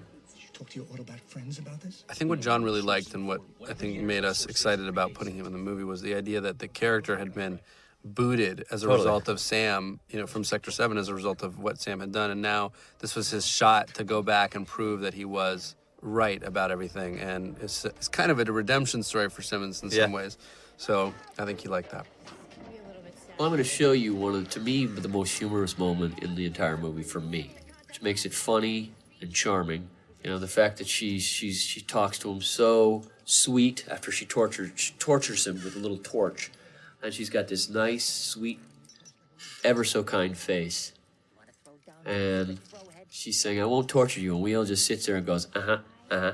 Just he's smitten with her, you know? Uh-huh. That's Tom Kenny who did that voice. He does two of our voices. He does Skids. Oh, I know that. That's the language of the prime. We needed Wheelie to have a purpose in this movie because he wasn't having a purpose other than to be the guy who found the shard in the vault or in the safe at Megan's father's bike shop. So Wheelie is the one who is giving us information in this scene because we're putting a lot of information into the scene. And Wheelie is the one who gives us our next location that moves us to the next scene and tells us about the Seekers, and he knows where to find them. John always has some crazy fakakta ideas, and this was one of his ideas. He wanted these pants. I didn't even know that the wardrobe built him these pants that are breakaway with Velcro, where he undoes it at the Smithsonian. But I shot it just to humor him, and it turned out to be quite funny. And I think I left it in to please him, but you know what? It is a big laugh in the movie, and it's a shocker. I was actually thinking about digitally touching up his ass, but I didn't. I wanted to just be in its just full glory of how anyone could be so bold to want to put his butt on an IMAX screen. But it's John's choice as an actor. He's just, he's got his little shirt saying, hello, Ruben. I mean, he's quite funny. He's kind of a little bit like Ed Harris when he works, where Ed will get kind of angry when he shoots a take, and then shoots another take, and shoots another take. Ed just gets his process. He gets angry at himself, and he's working himself into his character, and it gets better and better and better each take. And John gets a little angry with himself. He's like, I want one more. And he kind of almost yells at the cameraman, you got film? Got one more. Mike, let's go. Just keep going. And like, okay, John, relax. We got to set him up. And so we'll just keep rolling camera, burning film. But that's just the way John riffs. And he's very quick on his feet. And, he comes up with great ideas. So, yeah, but that's what we do. I mean, as the directors and actors, you work the scene, and you start to, when you do a movie like this where it's supposed to be fun and it's supposed to be funny, you work the scene. And these are things that you can't come up with when you're writing the script. And it's just, this is how you just, working with the actors, and this is just what I love doing on the set, is you just start coming up with these odd bits that give it, just a funny character. If you're a plane nut like I am, you notice we shoot by the Enola Gay, which was the plane that dropped the first atomic bomb. You've got the Concorde there. It was a museum that is just in its breadth of planes is just phenomenal. It took them, I think, 2 years to park the planes, and they had to build the museum around the parked planes because they were so big. You had to crane them in, set them up, and then keep continually building the museum, which is still not done to this day. And watch the magic happen. Now, this is the SR-71 plane. It's a spy plane that's been around actually since the 60s, believe it or not. I was lucky enough to be the very first filmmaker to ever shoot one for a movie, which was in Armageddon. We had two. It is the fastest plane in the world. I think it took an hour to fly it from Edwards. I think this plane was at Edwards, and it landed here at Dulles, this is right near Dulles Airport. Show yourselves, or suffer my infinite wrath! You little spinal cord-based organisms. Bugger it! Behold, the eternal glory of the Empire! Prepare for about systems override! Most people have never been to this brand new Smithsonian Museum, which exists in Washington, which is at Dulles Airport. Now, I wanted to shoot in this Air Force base in Tucson, which is a gigantic, it's not a wrecking yard, but it's a yard where they reclaim every single plane that's ever been in the Air Force, and they use them for parts. There's actually a section of this gigantic, I mean, I'm talking, it's miles of desert, and they line up these planes in a very organized fashion. And actually, the Russians to this day keep it still on satellite every single day because they want to know if we're moving or parting out any of our B-52 bombers, which are still, we have a bunch of bombers there, and if we need spare parts for our B-52 bombers, which are the ones that carry nuclear weapons. Sounds very Cold War era, but this is where every single plane in the Air Force, unless it's crashed, goes to this yard. For the geography buffs, I didn't pull it off, but most people in Taiwan don't know where this museum and this Arizona airfield exist. So this is my way of jumping time, or not jumping time, but jumping locations by showing that the desert outside this museum. All right, here's my crude humor of a humping robot. Now, people couldn't believe that I was actually going to do it, but you've never seen a humping robot, and we were the first to actually ever film something quite like this, but was very in character, and it was every single audience I ever saw it play with was a gigantic laugh. Let the critics say whatever. They're not funny.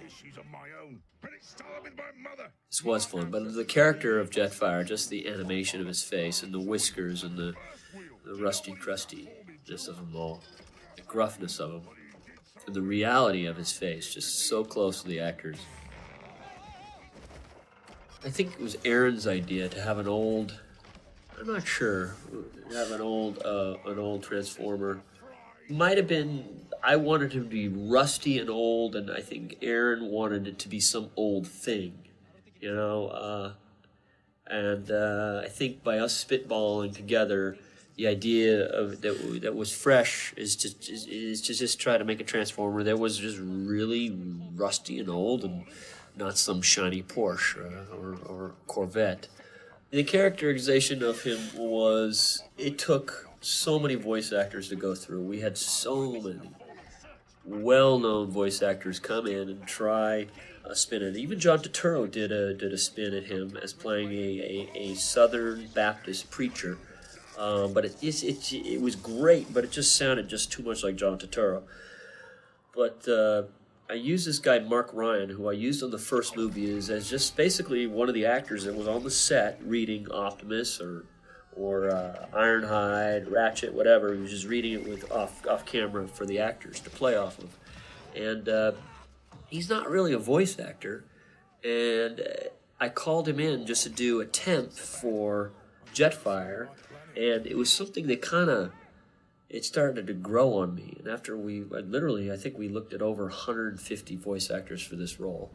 Everyone playing it from a very highfalutin English person to just, very Scottish, very British, very... it just...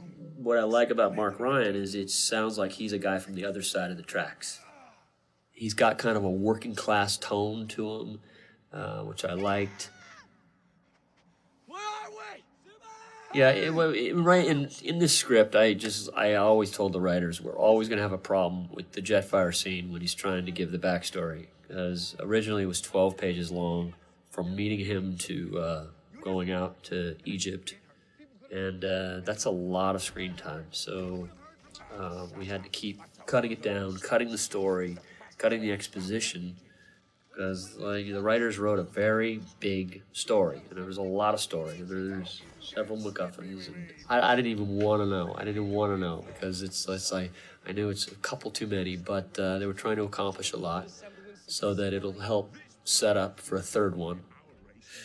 So this rock where you're seeing the Jetfire scene, I'd seen Lawrence of Arabia when I was young, and Stephen put together a special day for me and Shia at a theater that he rented out, where he had a 70mm restored print of Lawrence of Arabia. This is one of the same places. This is Wadi Rum in Jordan, where some of the scenes from Lawrence of Arabia were shot. And the rock that we were actually shooting on, when watching the movie in full 70mm, at one point, I turned to Shia turned to me. We raised our hands, we gave each other a high five, because this very rock is where they did the shot where they had it was the only scene where they had the women in this movie, and that was when they were on top of the rock seeing camels and whatnot, procession walking underneath them. It's kind of cool to think that shot at the exact same place. Was the fallen. Yeah, and again, this scene this was maybe the most miserable scene in the whole movie, just to figure out, because it's not just downloading backstory, but in what flow of information. What do you hear first? How do you get the audience to pay attention to it and hear everything they need to hear in order to understand what's happened and in order to fuel the second half of, everything that comes after this scene. So we rewrote it 1,000,000 times. And again, we're literally handing the actor lines while he was at the microphone. But at some point, what happens is that ILM needs enough lead time to be able to make adjustments, and we ran out of time. We just ran out of time. So half of the scene was stuff that we had already recorded, and then there were a couple shots we were able to change, but that was it. It was a very strange way to write, but it was very down to the wire. I guess it's just sort of a fact of, if you structure your story around a mystery, you always pay a price at some point, and that you have to pay it off. You have to tell the story. Also, admittedly, the MacGuffins are somewhat unwieldy in that we're trying to have our cake and eat it too with some of those sequences, like the kitchen bot, and then bringing Megatron to life, and all those things that you end up splitting the pieces of the cube in a way that drives you all over the place. Right. But it's because you want to see those moments. Yeah, I mean, that's the thing. I think we love, as audiences, we love to sit in a theater and wonder what's going on for as long as possible. That's the fun of a ride like this.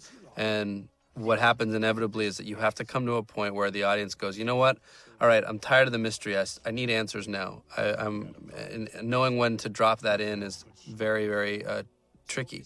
But usually you end up with a scene where someone has to come and tell you everything. In the first Transformers movie, it was the scene where the Autobots land. We had an hour of mystery of what was going on around the world and what was it all about. And when the Autobots land and tell Sam, we always knew that. And that, again, was another scene that we'd been, we were rewriting until 2 weeks before release.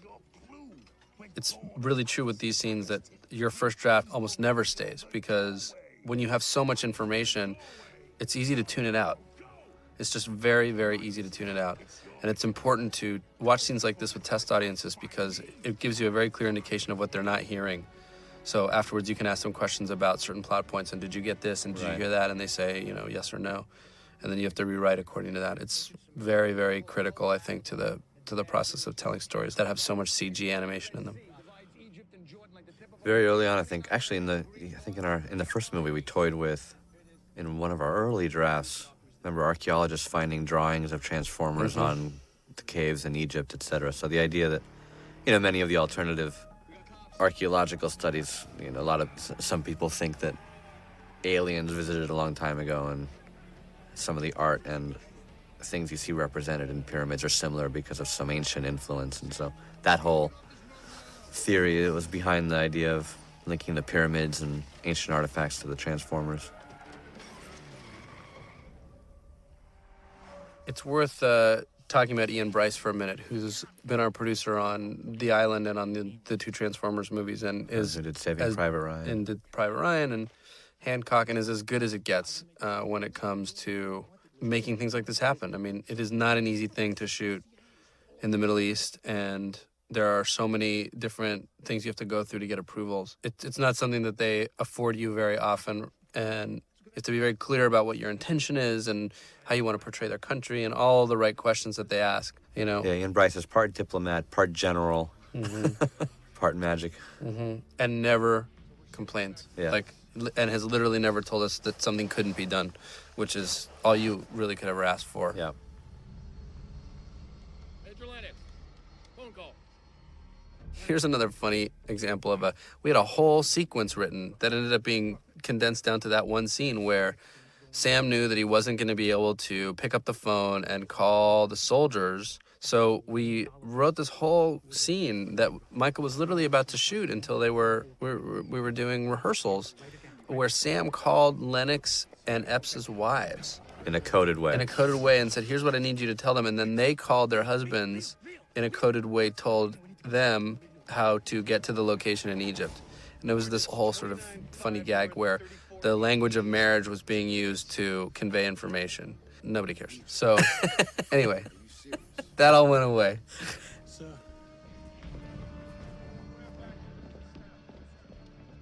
These two reunited from the first movie. We always kind of were inspired, actually, from the very first movie to know that the military presence was going to be significant in terms of how the world would really react. And there's a great series of Transformers versus G.I. Joe, actually, where they're at first are enemies and then they team up. And that's very much kind of what the two movies represent.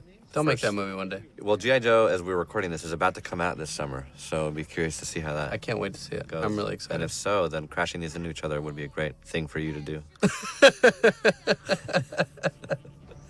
I met Deep Roy on a movie that I produced in Chicago. And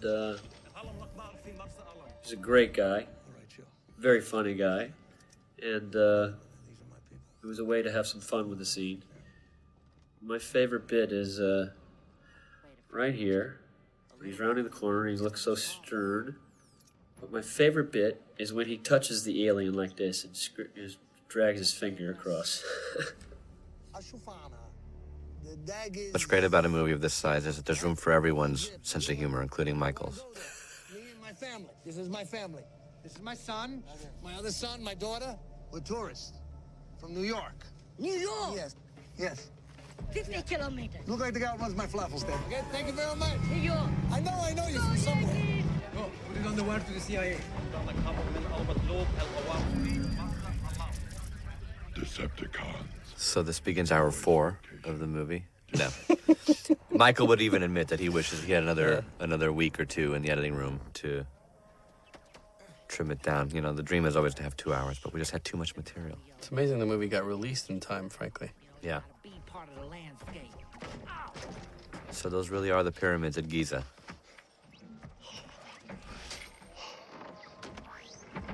Awesome. I think aliens built that. So we shot part of the scene in Los Angeles, in our parking lot outside our stage. Like this part was shot in Los Angeles, and then we made the exact same set, full scale. I mean, it was actually we designed a small set piece off of an existing wall that's there in Egypt. That's where we shot some of the wide stuff, because I had a very tight window to shoot. And hazardous to your health. Yeah, well. there's this scene right here Dangerous boys. on top of the roof where this is where it was called Blue Night. Blue Night, you get about, I'd say about 17, 18 minutes to shoot for your this is right when the sun drops and you've got that blue vibrant sky. The magic hour is the hour as the sun is dropping to the horizon, and then Blue Night starts after magic hour. I call it Blue Night. I mean, this is where we've still got an exposure for our cameras, and it still looks like dawnbreak or dusk. And as you can see, this is, I'm telling you, this is our first day here in Egypt. And of course, my crew was very giddy. It's the end of the show. It's been a long, fun show, but they all had their video cameras out. And I am serious as all can be to get my night and get this scene. It was very important. And I kept looking around and I kept seeing crew members kind of not hopping to it and taking pictures of each other. And they were on the roof. They had the nice pyramid behind them. And it was a big social hour. And literally, I had to raise my voice. I said, anyone pulls their video camera out again, they are getting on a plane tonight and going home. Okay? Because we almost got the scene until obviously now it's nighttime for her. I'm telling you a gaffe in the movie, and here it is right here. You don't feel it, but I'm just telling you as a director, this is when we ran out of night. And the problem was we only had 2 days here because it's very expensive to shoot there and do the company moves that we were doing to different parts of Egypt and then moving on to Jordan. It was a very tight schedule. Bail out. All right, team, grab your chutes. Bail out. Familiar with the standard MC4? Of course not. You never jumped out of a perfectly good airplane before.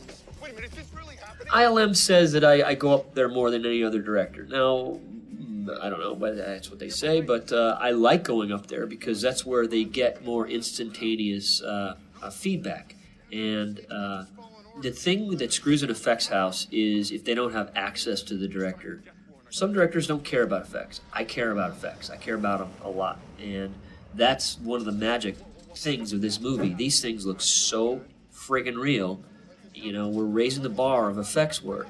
Because I am one known to push effects houses for quality and whatnot. And part of the thing with effects, you have to be on it. You have to be on it all the time. And it's always time. Time is always your enemy with effects. So some directors go off. Oh, I'll see the shot when it's close. I'm like, I want to see the shot like as it's being developed, conceptual stage, how we're going to do it, what's the way to circumvent time, what's the way to make it really good. So you want to be on top of all that stuff. You want to get your animation locked in so they can start refining more light and work on the stuff that's really going to make it that 100% shot. To plus it out, we call it. So day one, you're on that job, you are focused on effects the whole way through. So it makes my job as a director just more, I guess, time-consuming because besides directing the movie, you now have to focus on all the minutia of all these shots. I mean, we call them visual effects, and I love how writers just say, oh yeah, ILM did all that. They don't just magically show up. These are shots we've worked on sometimes for 18 months, and I'm talking about we work on it every week. And, the amount of input, the amount of time we've spoken about some of these shots are just drive you nuts. It's gotta be around here somewhere.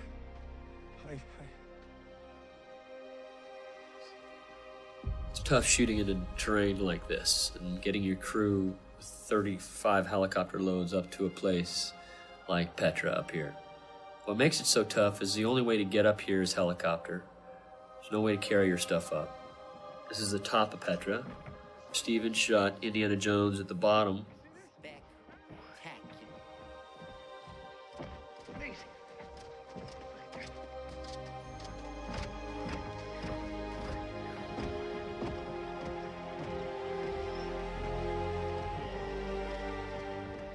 It's here somewhere, guys. Oh yeah? Why?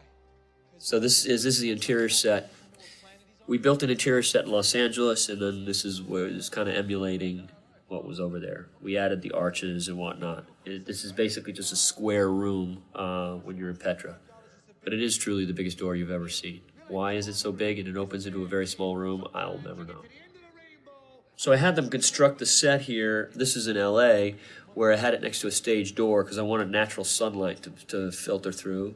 A lot of DPs don't like this idea, but if you shoot it at the right time of day, we waited for the afternoon to shoot this scene. We shot it 2 days in a row, right when the sun was around 3:30.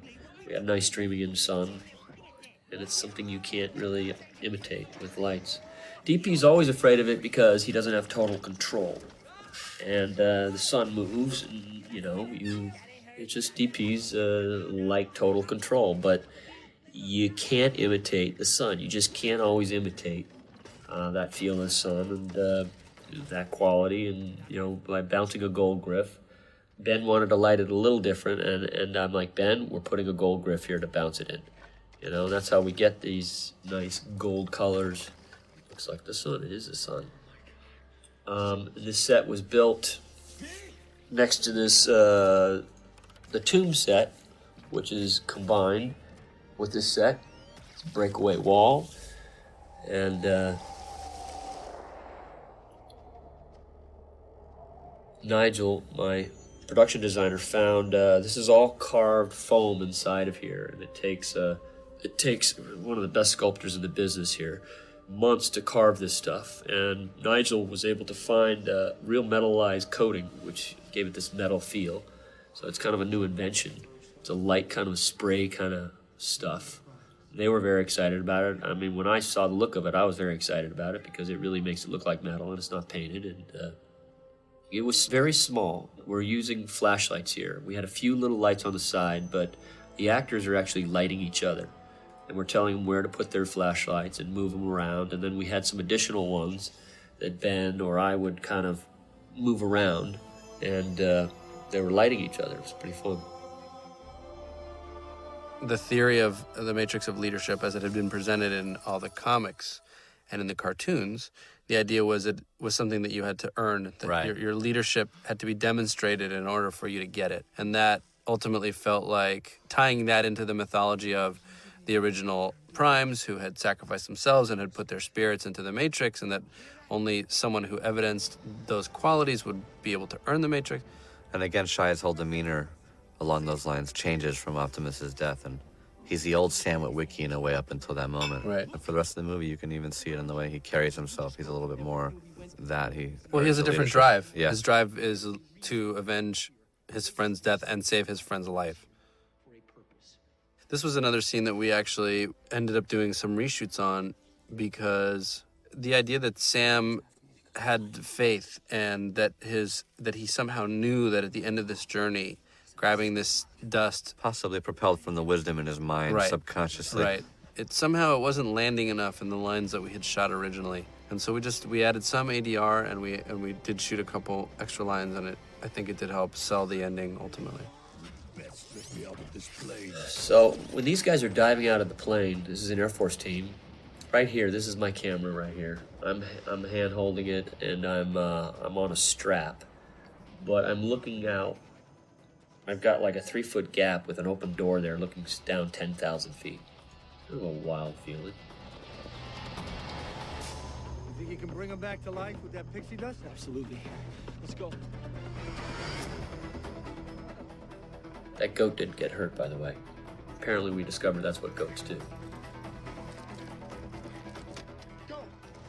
We went to the Middle East, and we, by getting all the textures and the graffiti and the different colors. I mean, Nigel did a very good job trying to match these two sets and try to give it the look and the feel, and tonally, paint job wise. But it's extremely hard to shoot because the white sand makes it so you've got to shoot one direction in the morning, and then it changes so quickly on you. It gets so bright. You have to really move around from scene to scene, because it's just, the sun is so fast moving out there, and it's really the mornings and afternoons is where you really have to cook.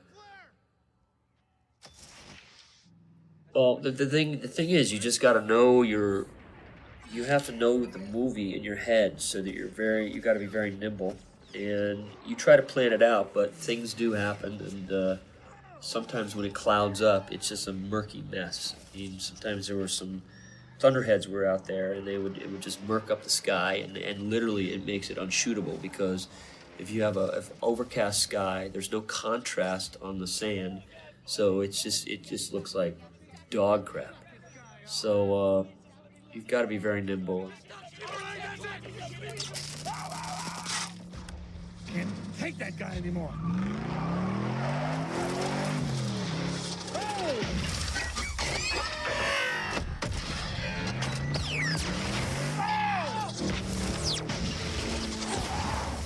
Hide the dust! Use the dust!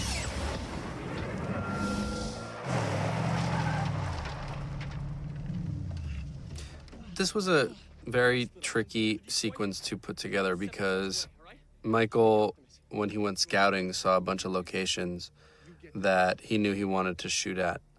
And there were certain, like Devastator. Devastator was, the story that we were told by ILM about Devastator was that no digital character in the history of film had ever required as much computing strength to render. And the first night of the animator's rendering of one of the pieces of Devastator, the computer started smoking and blew up. There was so much information in there, and I think Michael knew that he was going to be doing something, creating something that people had never seen before, which was, on the one hand, awesome, and on the other hand, very tricky to figure out how to choreograph that.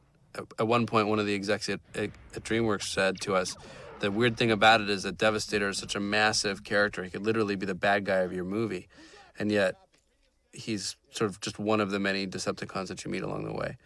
And between the needs of the story, having to resurrect Optimus, having to bring the parents back into the story, having to have the military do their side of the story, it was a kind of a choreography nightmare. It took a very long time to conceive of. The thing about Michael that's really interesting and I think great is that once he locks in on how he wants to shoot something, which he tends to do in the script process, he doesn't like to change it. He really has a hard time with that. So when the studio came in, well, especially when there's no time. Right, when there's no time, and he also knows what he does really well. So a lot of the choreography of the sequence ended up, kind of coming as a direct result of his scouts and what he wanted the movie to feel like. We got a couple miles. When we saw the first couple cuts of the movie, the third act was incredibly long, and I think the key for us was always to keep reminding the audience of the big emotional goal of the third act, which was Sam is trying to get to Optimus to resurrect him. And the danger of a lot of the explosions and just the amount of chaos that's going on around it is beautiful as it is. It's amazing. And again, only Michael could shoot something like that way.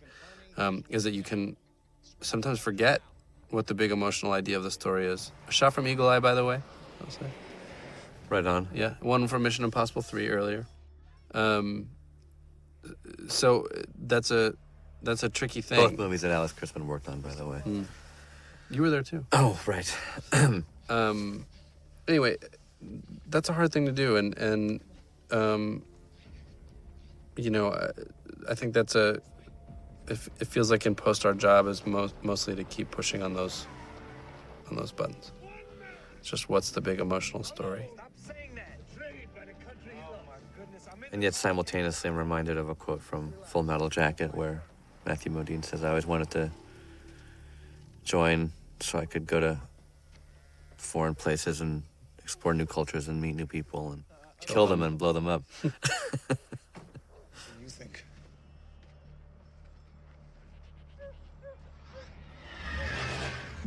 So they're in a set in the States, and then the actual footage of the pyramids is put in behind them.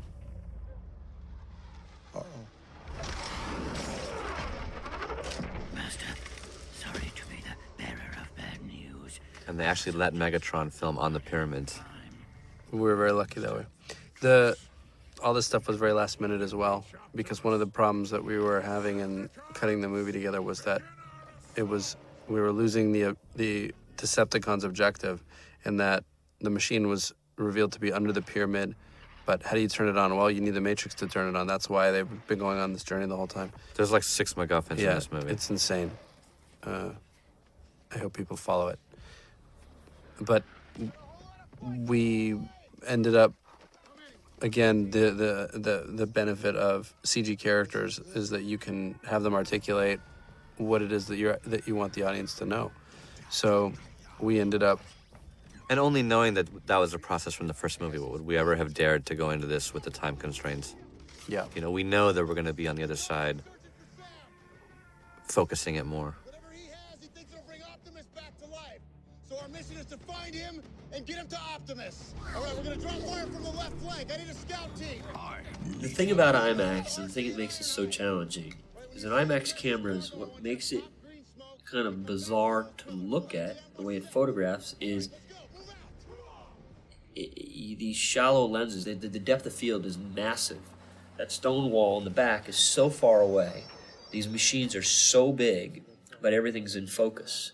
So this is a true IMAX shot. So an IMAX screen, it's just that it's got that ultra crystal clear clarity. When we were doing this and we were devising these shots, the building of Devastator, first of all, was a feat in itself. But there was a problem when we were doing some of these CG. There were some shots that I was not able to do with my camera. We couldn't move around this thing that was over 100 feet tall. If the helicopter wasn't able to get it, I had to use a crane and certain moves you couldn't do around this Devastator. It's just not possible to capture on a camera, so you have to make a digimat, which is they take pieces of this pit from photographs or things that we've shot with our camera, and they stitch them together so you've got a wider, basically a virtual world now. You're able to move your camera around. And this was getting to when we were getting down to it, and I'm like, guys, there's a problem with this. There's a problem with this. There's a problem with this. And everyone's like, what's the problem? What's the problem? And I'm like, and I was timing some of the plates, and that's when it hit me. And I'm like, oh my God. We made our Digimat world, but everything you've made behind it is blurry. And they were far down the road on several of these shots, many of these shots. And we had a large show to finish. And I had to tell them, guys, this is not IMAX. It will never look good because the things are all blurry now, and it's breaking what IMAX, how it photographs. And my thing is, I always like to make it photo real, and that's not how IMAX cameras photograph. It wouldn't be out of focus, and you have to take this Digimat world that you spent all this time on, and you've got to throw it away, and you've got to make a new one. So that kind of put a real kink in everything. And this basically is a single shot where we come through with circle track. We built a special set where the wall wasn't there, and then we had the hole, and it shot the hole, and I would take this on a dolly. This was a timed camera move. It was practiced and timed out. And then we have to turn it back without strobing so much. Every time you pan, you strobe. And then we come back into this lock. The shot would stop here, and we would take the door out, and then we continue the shot on one piece of circle track here. So this is Shia acting in a continuous move. It could actually be two different shots. It might have been a different performance because when you have the lock, you can go to a different setup. I love how when the little bug comes in, it gets so quiet, and that's the fun of Transformers, that you can have a little Insecticon that can send a message to a big bad guy. But what makes it difficult was you had the intense brightness outside to the darkness inside, so it was a big challenge. The exposure changes so much. People asked us a lot about the Dinobots and why Dinobots never made it into the movie, and that was the one thing we could never justify. Yeah. Why anyone would need to disguise themselves as a metal dinosaur is... I think even other dinosaurs wouldn't fall for that, but maybe they would. Hey, that guy looks different. So the fan argument would be because dinosaurs are built for destruction, and it's actually that could just be one of their modes for just maximum carnage. So we pass that on to whoever ends up writing Dinobots in the movie. Writing Dinobots. Mm-hmm. Or as another fan mentioned, an Autobot or a Decepticon lands at a monster truck rally and scans Truckosaurus Rex. RC originally was going to be one character that combined into a single thing. I loved that design. Yeah. Yeah, the idea was that three motorcycles would essentially jump on each other's shoulders and would speak become as our one. first female Autobot. And then Michael decided to kill her. But he killed one of her. Or all three of them? All three of them. Oh, did all three of them die? I think they did. That was a late decision. Yep. This thing with the trailers here is we had literally 1,000, not 1,000, but maybe 200 ripping points with this little cables that were tied in to a bigger cable, and they're tied onto the cable lengths at certain times. So imagine a crane line that's pulling. Each one is kind of timed so that it pulls at a different kind of time that makes it it'll give it kind of a ripping sensation that goes like bop, bop, bop, bop, bop, bop, So it was a very hot set because we are in the summer heat. This was July. I mean, baking. We're talking baking. And we had a Learjet engine down there and 100-mile-an-hour fans. Learjet engine, it's like it says, it's a Learjet, meaning it's a corporate plane jet engine that blows 200 miles an hour, or I think 250 of shooting air gusts out of the nozzle. It's a truck that comes with a jet engine on it, and the guys would stand near it and throw barrels that would get launched like 60, 70, 100, 200 feet. Craziest day of shooting I've ever done.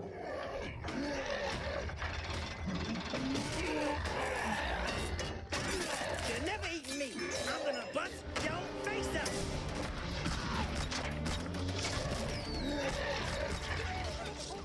Nigel Phelps, my production designer, I just absolutely love Nigel Phelps. He was trained under Anton Furst, who he did the original Tim Burton Batman movies.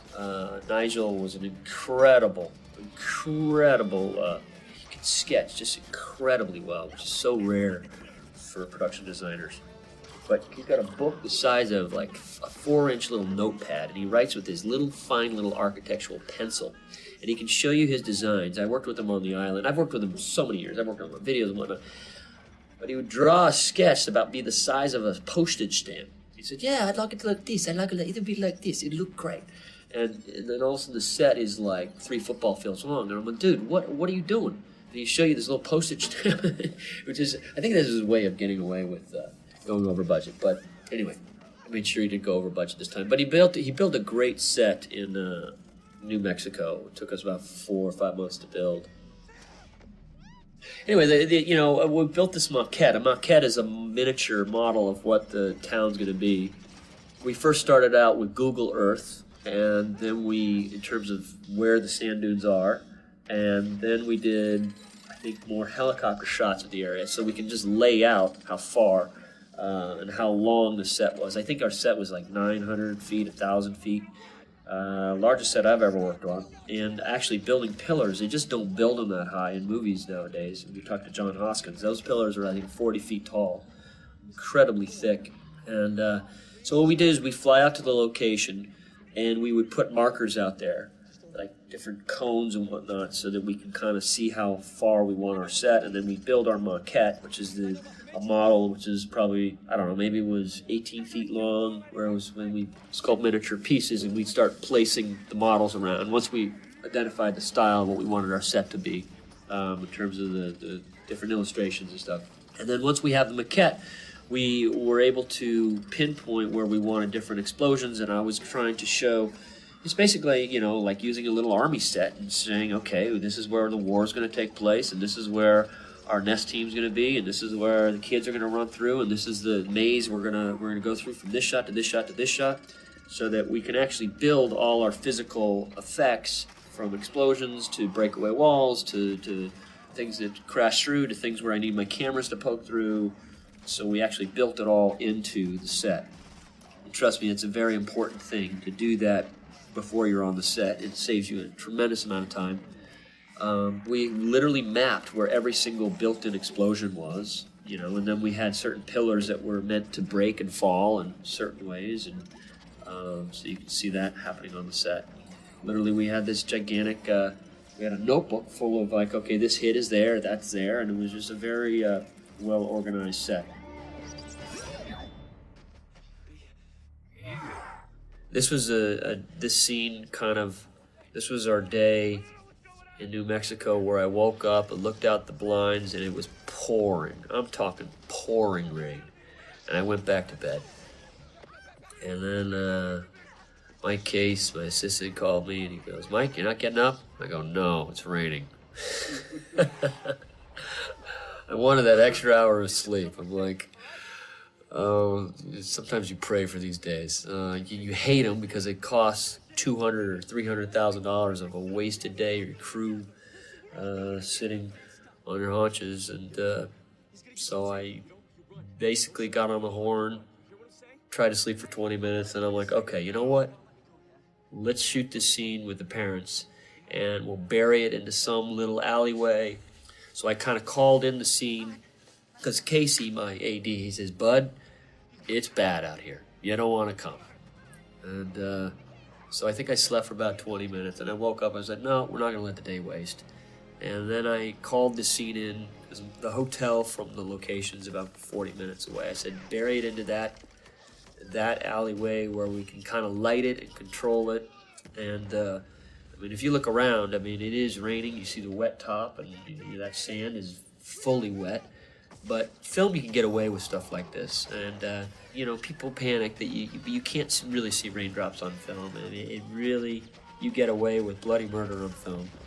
But it was also just the murkiness of the day. So this was an ideal scene. It turned out to be quite a great day because we were able to get this nice scene. And Kevin and Mom and Sam and Shia, there was a great moment between them. Let's get these wounds and clear the bird. Stay still, don't move. You all right, young man? You have a radio? Hey, kid, it's been nice knowing you. Remember what I did for my country. This is my moment. You're crazy! ETA to station, 2 minutes. Put it on the main screen. Sir, yes, sir. Predator 01.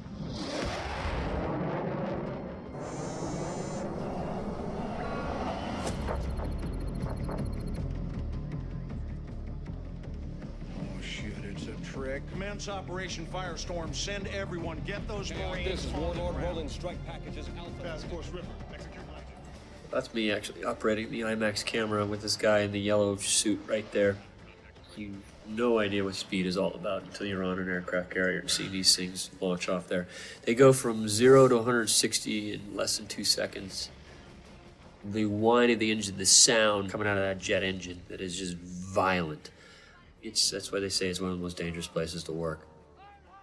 The F-18s are parking so quickly when they're launching because they were on full-on war games. When they're parking, they're turning, they're trying to go to the nose of the ship as they're launching the 4 launch areas. One of the F-18s just goosed his engine for just a split second, and the airflow just literally picked me up, and I kind of sidestepped along, like tap dancing for 16 feet. And that's why you wear these vests, those color-coded vests. They're all actually life preservers that automatically inflate if you get tossed over. Now, if you go in the water, the aircraft carrier doesn't stop to get you. That's not what they do. So you're on your own for a while until the helicopter can come pick you up. So that sounds kind of fun. We got 300 satellites up there. Where the hell are all our men? Identify yourself. So this is me actually shooting.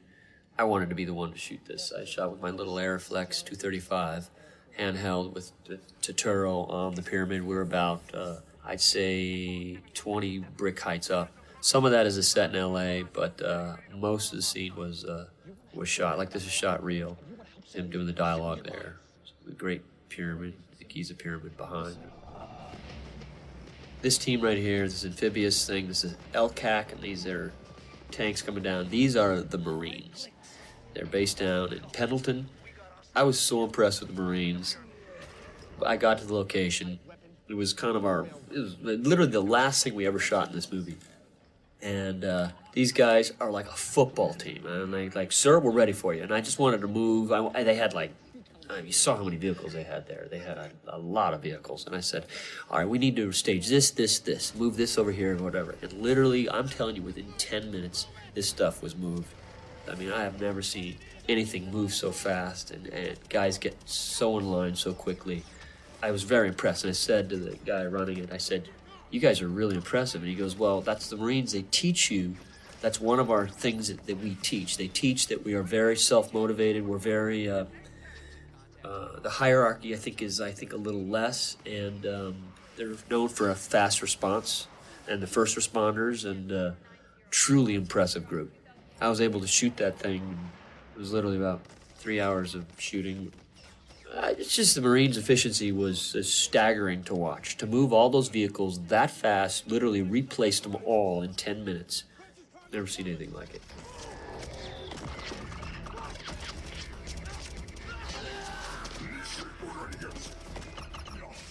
I want you to look at this robot in the front.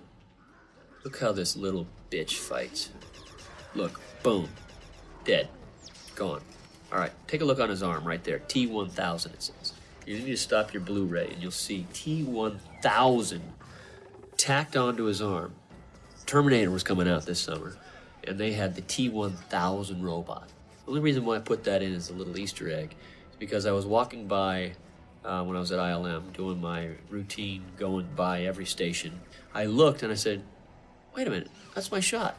That was a big robot who was 50 feet tall by a gas station. Wait. I didn't shoot that. Wait. That looks like Transformers, but it's not Transformers. And I go to the guy, and the guy instantly shut his TV set off, or his computer screen off. I said, what was that? He goes, nothing. I said, no, I just saw a robot on there. It's 50 feet tall. What was that? He goes, Terminator. I said, are you kidding me? Are you kidding me? What kind of robot was that? He goes, it's a T-1000. Well, let me just tell you, if T-1000 ever try to take on Transformers, they kick their ass.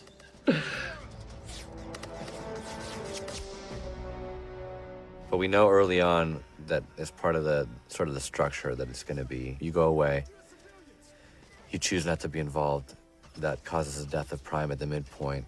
what do you have to do to bring him back? You have to earn the Matrix through a similar sacrifice, essentially. Your friend in Prime came to save you and lost for it, and only in doing the same do you get him back. That is the secret of the Matrix.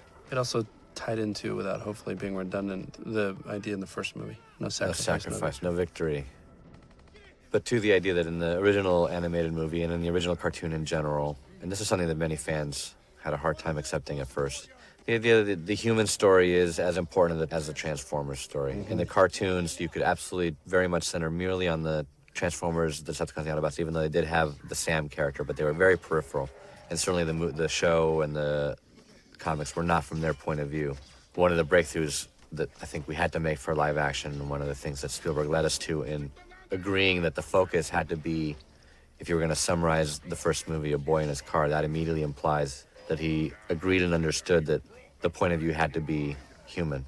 And so, whereas in the original movie, the animated movie, the story of sacrifice only applies to Prime, in thinking of the live-action version here in the sequel, then that story has to apply equally to your human hero, Sam. How did the balls come in?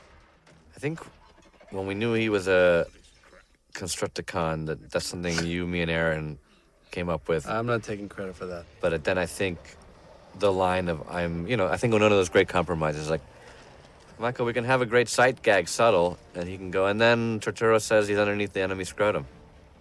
I can't remember. But we're not blameless on all of these jokes. Well, certainly you're not. I am directly below the enemy scrotum. If ILM doesn't win the Oscar this year, something's really wrong. Something's really wrong. You mean they didn't win the first time around? No. The polar bear won. Right. The one with the Coca-Cola. Mm-hmm. All right, I'll say it right now. We were robbed of that Academy Award, but that's fine. We won in our Visual Effects Society. We won all the awards. And so the people in the industry, they knew who should have won. That's what's kind of crazy about the Academy, because they've got all these technical awards, but you've got so many people that don't understand the technical aspects of how hard some of these things are that are voting on it. So it kind of makes it kind of a ridiculous vote. So on T1, we broke so much ground on certain lighting and certain types of hard surface effects. But anyway. I remember Michael, before we had broken a lot of story, Michael responded very strongly to the idea that Sam ended up getting killed by Megatron at the end of the movie. And the challenge was figuring out a way to tie it into the story.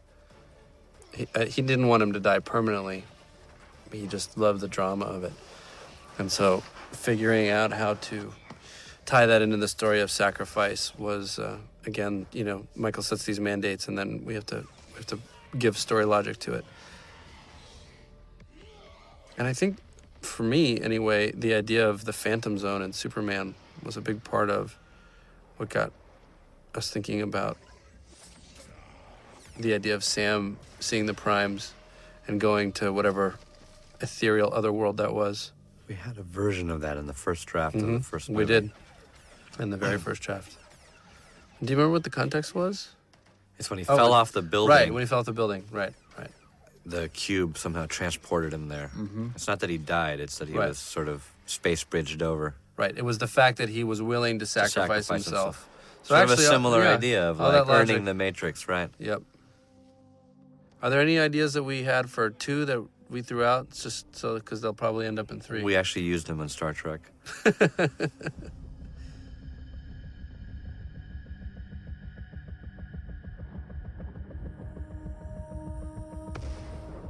I've been in these moments before where I've avoided death either on a shoot or something has come by my head, and if I didn't move my head, I would be dead. Or I've seen things happen on sets or crashes or whatnot, and it is very, very true what they say. The world goes slow motion. The sounds garble, you remember everything in detail, and the world just slows down. And that's kind of what I wanted to do here. Starting with the helicopter, and the way they melded the helicopter to Sam's heartbeat, which is pretty interesting, that Ethan, the sound guy, did.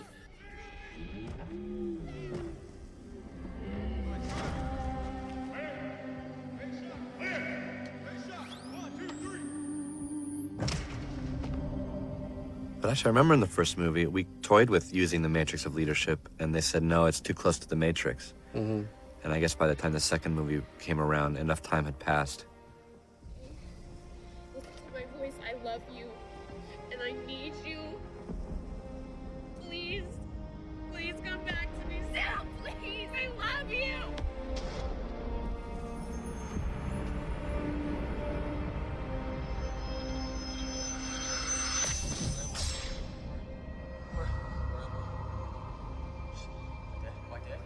A lot of debate went into this about how much should set up future possible adventures.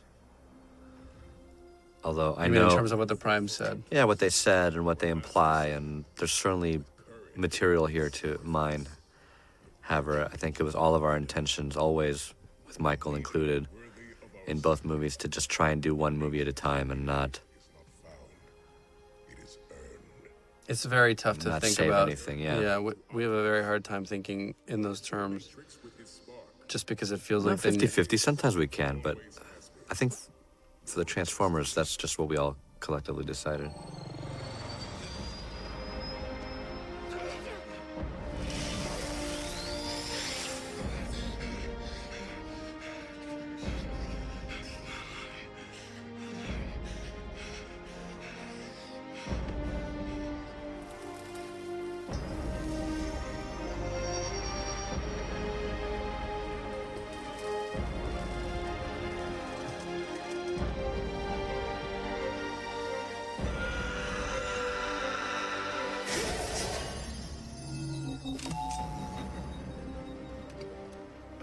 We toyed too with him meeting Prime in that dreamscape and them sort of getting out together, but I think this is more dramatic somehow, stabbing the Matrix into his chest.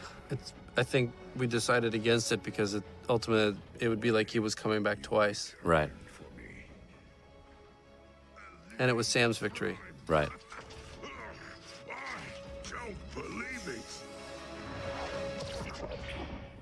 I like to design that the Fallen was sort of precursor of Egyptian pharaoh iconography.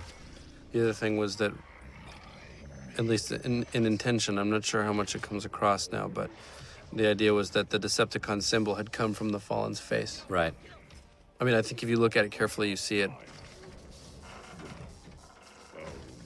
It was the charm of Jetfire, sacrifice himself for the greater good. Jetfire is one of my favorite. We're not going to bring Jetfire back, but we're going to have things like a Jetfire. He's got character and crustiness. And... Now I claim your son. Enemy target top of pyramid. Engage.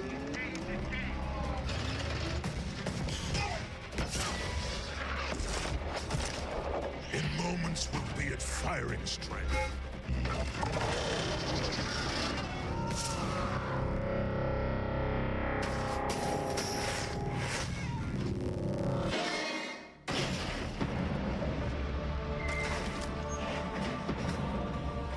All my Decepticon life, I never did a thing worth doing until now.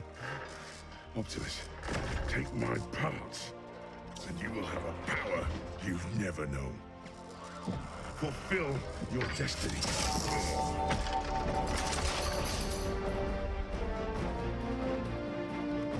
Toad, electrify! Transmit those afterburners! And I don't remember when we figured out, but I think we knew, if you're a fan of Transformers, you've always known that it somehow seems unfair that the Autobots can't fly.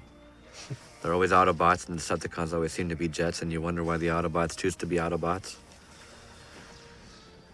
And so after years of fandom, this is our response to that.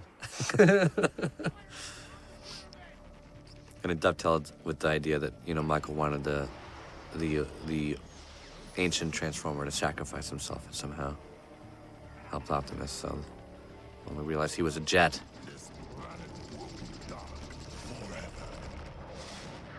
It just felt appropriate to have, if Optimus was going to be resurrected, then to give him something extra. Yep.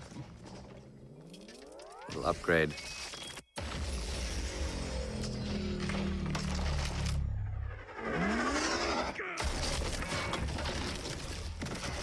Ultimately, in the movie,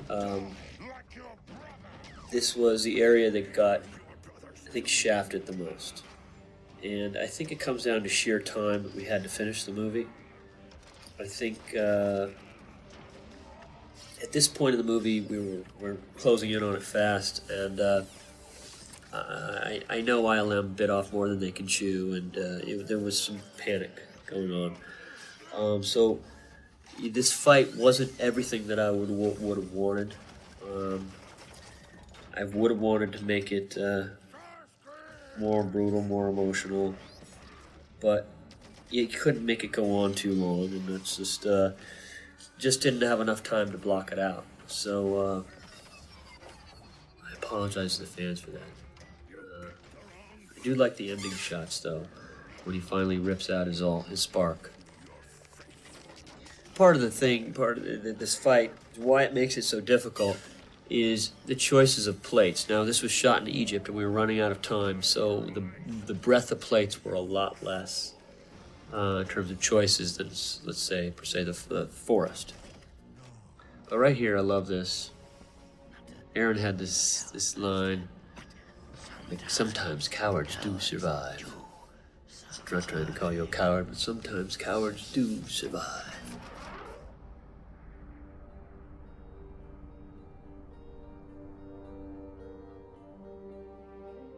Final shot of Optimus with the music, and you have the three most famous pigeons in the entire world. That is the nose of the Sphinx, where Napoleon's army used a cannon to shoot off the nose, which has been documented. And we've got Optimus Prime posing next to it. It took all this for you to tell me that you love me. You always want to end these movies in a way that's emotionally satisfying and ultimately relatively quick. And on the first movie, people told us that they felt like the movie ended very fast, sort of abruptly. And I was surprised because I always felt like there was so much ending to it. But I think that maybe played into Michael's thinking a little here. There wasn't much more story to tell afterwards, you know. We talked about different, you know, codas as Sam back in school, and we ended up, Steven actually wanted us to shoot one, right, which ended up in the credits, but it felt like, because the audience will have just gone through such a ride in this sequence, that there wasn't much left to do. That Sam and Michaela end up back together again, you know, all those things. She does go to college with him at the end of the day. This was another scene that we had rewritten a couple times, just to make sure you end on the right note. And Shia is very good about wanting to avoid cheese. He's got a real radar for it. And he just wanted to make sure that the scene didn't end up too sappy. And I send this message so that our pasts will always be remembered. For in those memories, we live on. And the idea that the voiceover was kind of a staple of Transformers, you know, felt like we needed to do that as a framework. It felt like it worked pretty well. And we're usually against voiceovers, too. Anyway, thank you for watching. Thank you indeed. And thanks on behalf of Aaron Kruger, who was with us through this whole battle. So glad you could join us, Professor Einstein. Yeah, I was kind of busy. Okay. Well, anyway, I want to thank everyone for watching and listening to this. Hope you're having a good time with this DVD. Hopefully we've made it better than the last DVD. That's it for now.